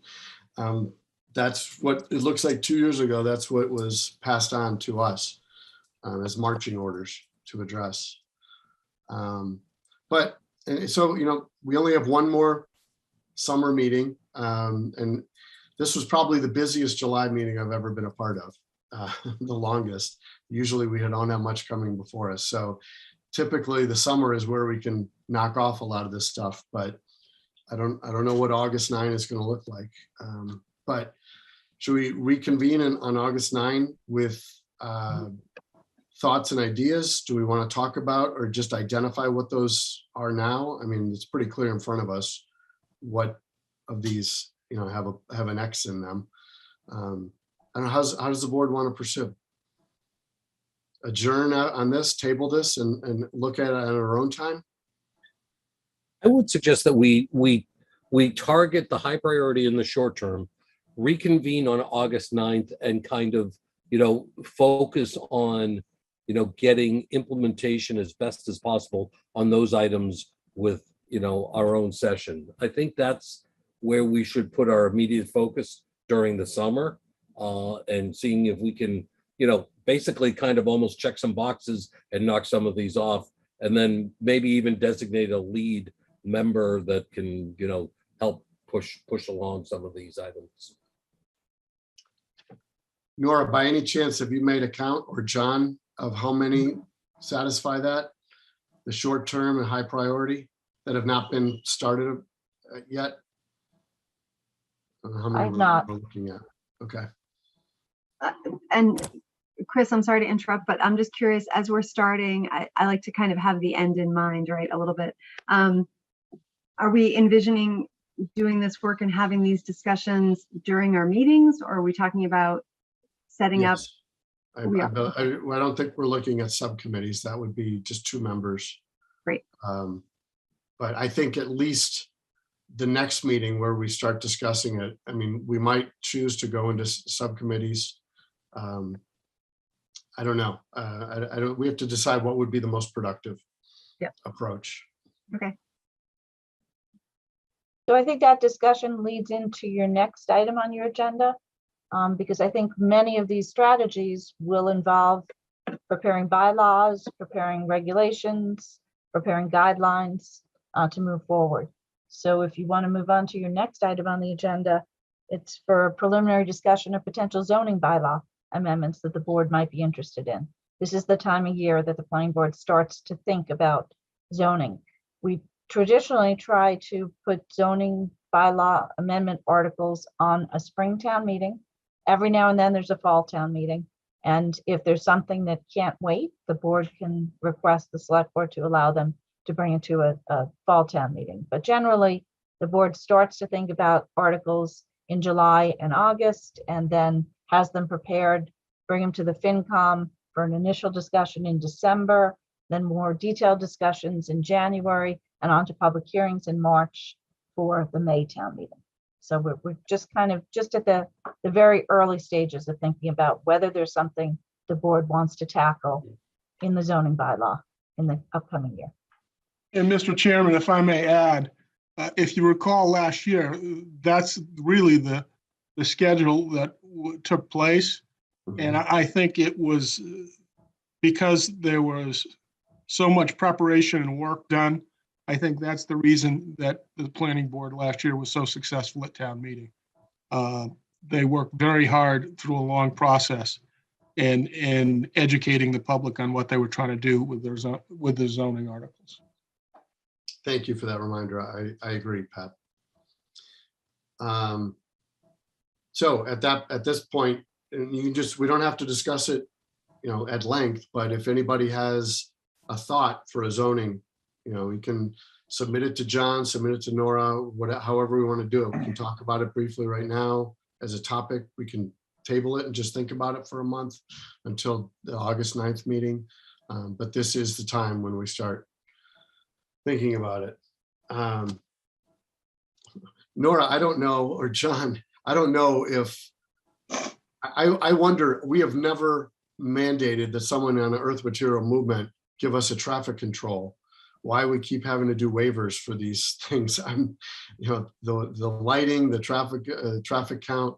Is there a way we can eliminate those, or is it so unnecessary? I mean, it's such a small amount of work for staff to put in the waivers. It just seems kind of pointless. So I think there are two ways to tackle it. One would be with a bylaw amendment where you look at the zoning bylaw and you have further separations between an earth material movement, EIDR review, or a general reconstruction EIDR review. That would be with bylaw changes. You can also look at it to a certain extent within your rules and regulations, which really need to be updated anyhow. Every set of rules and regulations that the planning board has requires paper copies. We have not accepted paper copies since 2017. So 5 years down the line, we really do need to revise the rules and regulations, and that's something that John is going to work on in the coming months. So that's another way to tackle it. If you're not quite ready to make a zoning bylaw change, you can have instructions in your rules and regulations for what you consider waivable and what you don't. And if your rules and regulations say that for an earth material movement application, you never need to consider exterior lighting or a presentation model or whatever items you routinely waive, it can say right in there, and then the applicants are not required to submit those as part of their application. And again, I just bring that up as one option of our zoning that seems a little superfluous. I think what happened is, if you remember, earth material movement used to be a zoning board special permit, and it was its own section of the bylaw. Yes. I remember fondly. And then when the planning board decided that that was overkill and the zoning board was happy to give it up, it came to the planning board, and the thought was to just roll it into EIDR. And I don't think there was quite as much thought given to the very little minute details of what that meant. And so applicants are responsible for asking for waivers for items that just aren't necessary. So there's a way to recraft it. We can look at it both in the bylaw and in a rules and regulations change. Okay, thanks. Again, it's not a big change, but it just, maybe I'll just start the ball rolling. Folks, think about things like that. It may not be a big change procedurally, but it may be a change that allows you not to spend time on something that's repetitive. And your time as a board is very valuable. I encourage you to try and find things like that does not hurt the town, but saves you the time to consider other things more closely. Thank you. Okay, and if nobody has any other thoughts that tonight, that's fine. But if we do have them, I would say by the end of September, right, we should have all of our zoning thoughts down on paper, so to speak. It would be helpful if you had at least directions for what John should be working on by September. Right. I'll jump in and volunteer. John, I'll help work with you. I'm a newbie on the board, but I think it's up my line of thinking and ability, and so, but I need some guidance and direction, and then can communicate with as needed. So I'll jump in as a volunteer. Thanks, Phil. Ellen. I don't want to spend too much time on it, but I want to put in my plug again for at least looking at whether it makes sense for us to pick somewhere and do an overlay district for starter home zone. I've had a lot of people express interest in that to me. I don't know whether or not there's interest in the development world, but I think it's worth having a conversation about and exploring whether or not it doesn't have to be a long conversation, but exploring whether or not it is something that we as a board should and could bring forward as a zoning article. Right. Yeah. No, I think it's worthy of a discussion, at least. But so maybe come back to our meeting on the 9th. I think we should have this in on our agenda as an item to discuss from here through the fall, at least. You know, if we identify some things, great. If not, then that's great too. But I think it should be on the agenda so we can feel free to discuss things. So Ellen, did you have any concrete thoughts on that idea, or you want to wait till August to? I don't want to take, it's late, so I don't want to take a lot of time. I mean, I think I've expressed in the past where, you know, I know there's, as when Abby, when we talked about it before, there's a state program, and I'm not suggesting that we do that. I'm thinking something that's more, you know, local, that fits our needs, that doesn't necessarily conform to the vast state regulations. But I have some ideas, but I don't want to take a deep dive tonight. It's no, that's fine. And tired.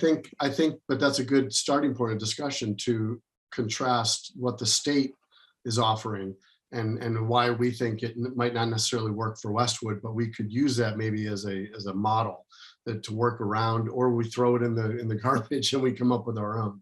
But that's kind of what this process is about, especially early on. And we have 2 new board members that weren't part of the discussion a year ago, what the state's starter home zoning may look like. So it might be good to resurface that and just read it through in August. I just want to throw one thing out there on the list. I'd really like to understand our scenic roads, what they are. And I live on one and I don't understand. So I just feel like as we're looking at, you know, I think it's important to all the stuff we've talked about, but this one seems a little bit like a gimme that we could just knock out and be like, what are our scenic roads? What does that even mean? And are they the right ones? I want to vote because I don't think any of us know. I read every word of that. So let me just say that your scenic road guidelines or scenic road regulations are the only ones that weren't recently updated. They're very outdated, very brief, and not very effective. So that's, I would say, the first set of rules and regulations that you could tackle. There you go. Volunteers. There you go. Start, if you have interest in time, just start looking to see what other towns are doing. There you go. Yeah. It's pretty readily available out there. You know, just name a town and scenic road, you know, zoning. Scenicroad.com. Yeah. Well, Chris, to be perfectly honest with you, in other towns I've worked in, the scenic road regulations in those towns aren't even as comprehensive as what Westwood has. So I'm not confident there's going to be a lot out there that's going to be more than what Westwood has in place already. In fact, not that there aren't any, I have not seen a town with its own scenic road regulations like Westwood has. A lot of times they just have a list of here are scenic roads, and they basically go by whatever's in Mass General laws in terms of regulating scenic roads. I've learned recently that the town of Weston, if a house is on a scenic road, a single family home being developed or modified, the planning board has site plan review. Just as an example. There you go. Wow. There are also some towns that couple their scenic roads regulations with the public shade tree law in a way that has much more extensive requirements for preservation of trees not just within the right of way, but within 20 feet of the right of way. I know Lexington is one of those towns that has a really strong bylaw. That starts to hit a couple of the different points on that list as well that I already just briefly saw. So that sounds like a good place to spend some time. Yeah, agreed. It's a good suggestion, Kate. Thank you. The one thing I would be sort of interested in evaluating a little bit is sustainable design in commercial and mixed use new construction, whether that's low impact design for the development, EV requirements for specific parking amounts. Like I think Cambridge is 5% for anything over 20 parking spots, things like that. So I'd be interested in looking at something like that. Yeah, and that would fit under the sustainability implementation that we talked about. I think it would. Okay, well, I think we have some good stuff to move forward on without going deep down the hole here tonight. But I think it's encouraging, that everyone had something to contribute. Had some thoughts, a little priming. We all had something that we brought up that, oh yeah, that would be good to address at least. And let's just have the discussion. If we end up not acting on it because as a board we said it's not the right time, or we think what we have is fine, then that's fine. But at least we have the discussion. Great. We'll make sure it's on your agenda for the next couple of meetings and you can plug away at it. Thank you. Nora, you keep giving us homework. May I make a suggestion?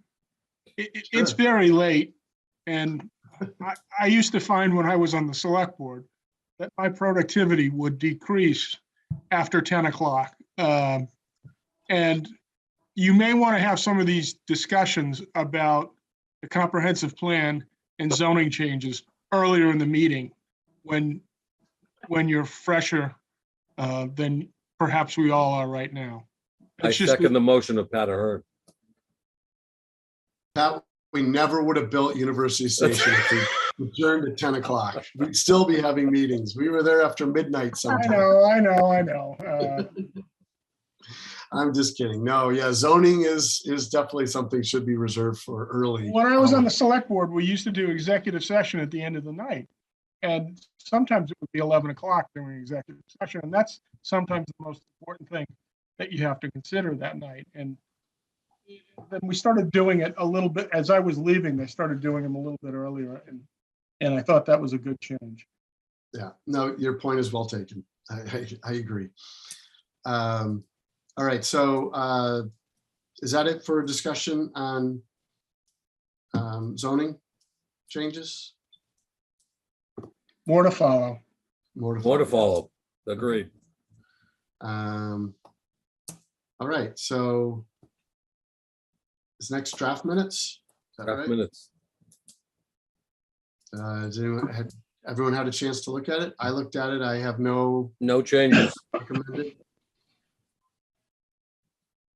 Any discussion? Any changes by any board members? I move to accept the draft minutes.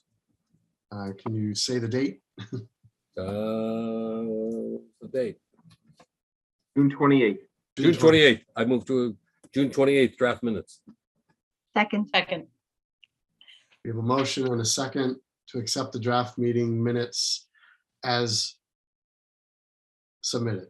Yes. Okay, any further discussion? Hearing none, we'll do a roll call vote. Josh, Aye. Ellen, Aye. Phil, Aye. Kate. Aye. I vote aye also. So those are adopted. Is that it? That's it. That. Phil, your Motion to voice adjourn. doesn't sound like John's. Hey, Josh, can I ask where you're off to? Iceland. Nice. Have a great trip. Been Thank there you. once. Very nice. Very interesting. It's tough trying to figure out where in the world that my wife and I can go for our shared 40th birthday trip that neither one of us have been to since we both avid travelers in our younger days. So mix of I imagine- relaxation and No trees, lots of glaciers, lots of hiking. Very I interesting. imagine it stays light there very late. Yes. Good place to try. Good, Yep. good for you. this time of year, it's going to be light pretty much the whole time. There you go. Really? All right. Yeah. I would like to hop in my Wayback to machine to my 40th birthday. There, I'm not even gonna say. Same. There you go. Yeah, I was just thinking that. I'll second that I'm motion. envious, Josh. It's my early 40th at that. There you All go. right, I way to twist the knife there. Yeah. All right. I can't even see my 40th birthday in my rearview mirror. There you go. No, it's a dot to me. Yeah. All right. So I think we're all set. We'll take a motion. Move to adjourn. Second. Any further discussion? Hearing none. No. Roll call vote. Ellen, Aye. Aye. Kate, Aye. Aye. Phil, Aye. Josh. Aye. Phil, you want to go to bed or something? What's I'm wrong? tired. I vote aye as well. We're adjourned. Thank you. Good night, Thank you, folks. everybody. See Safe you on the trip, night. Josh. Good Thank you. night. Thanks, John.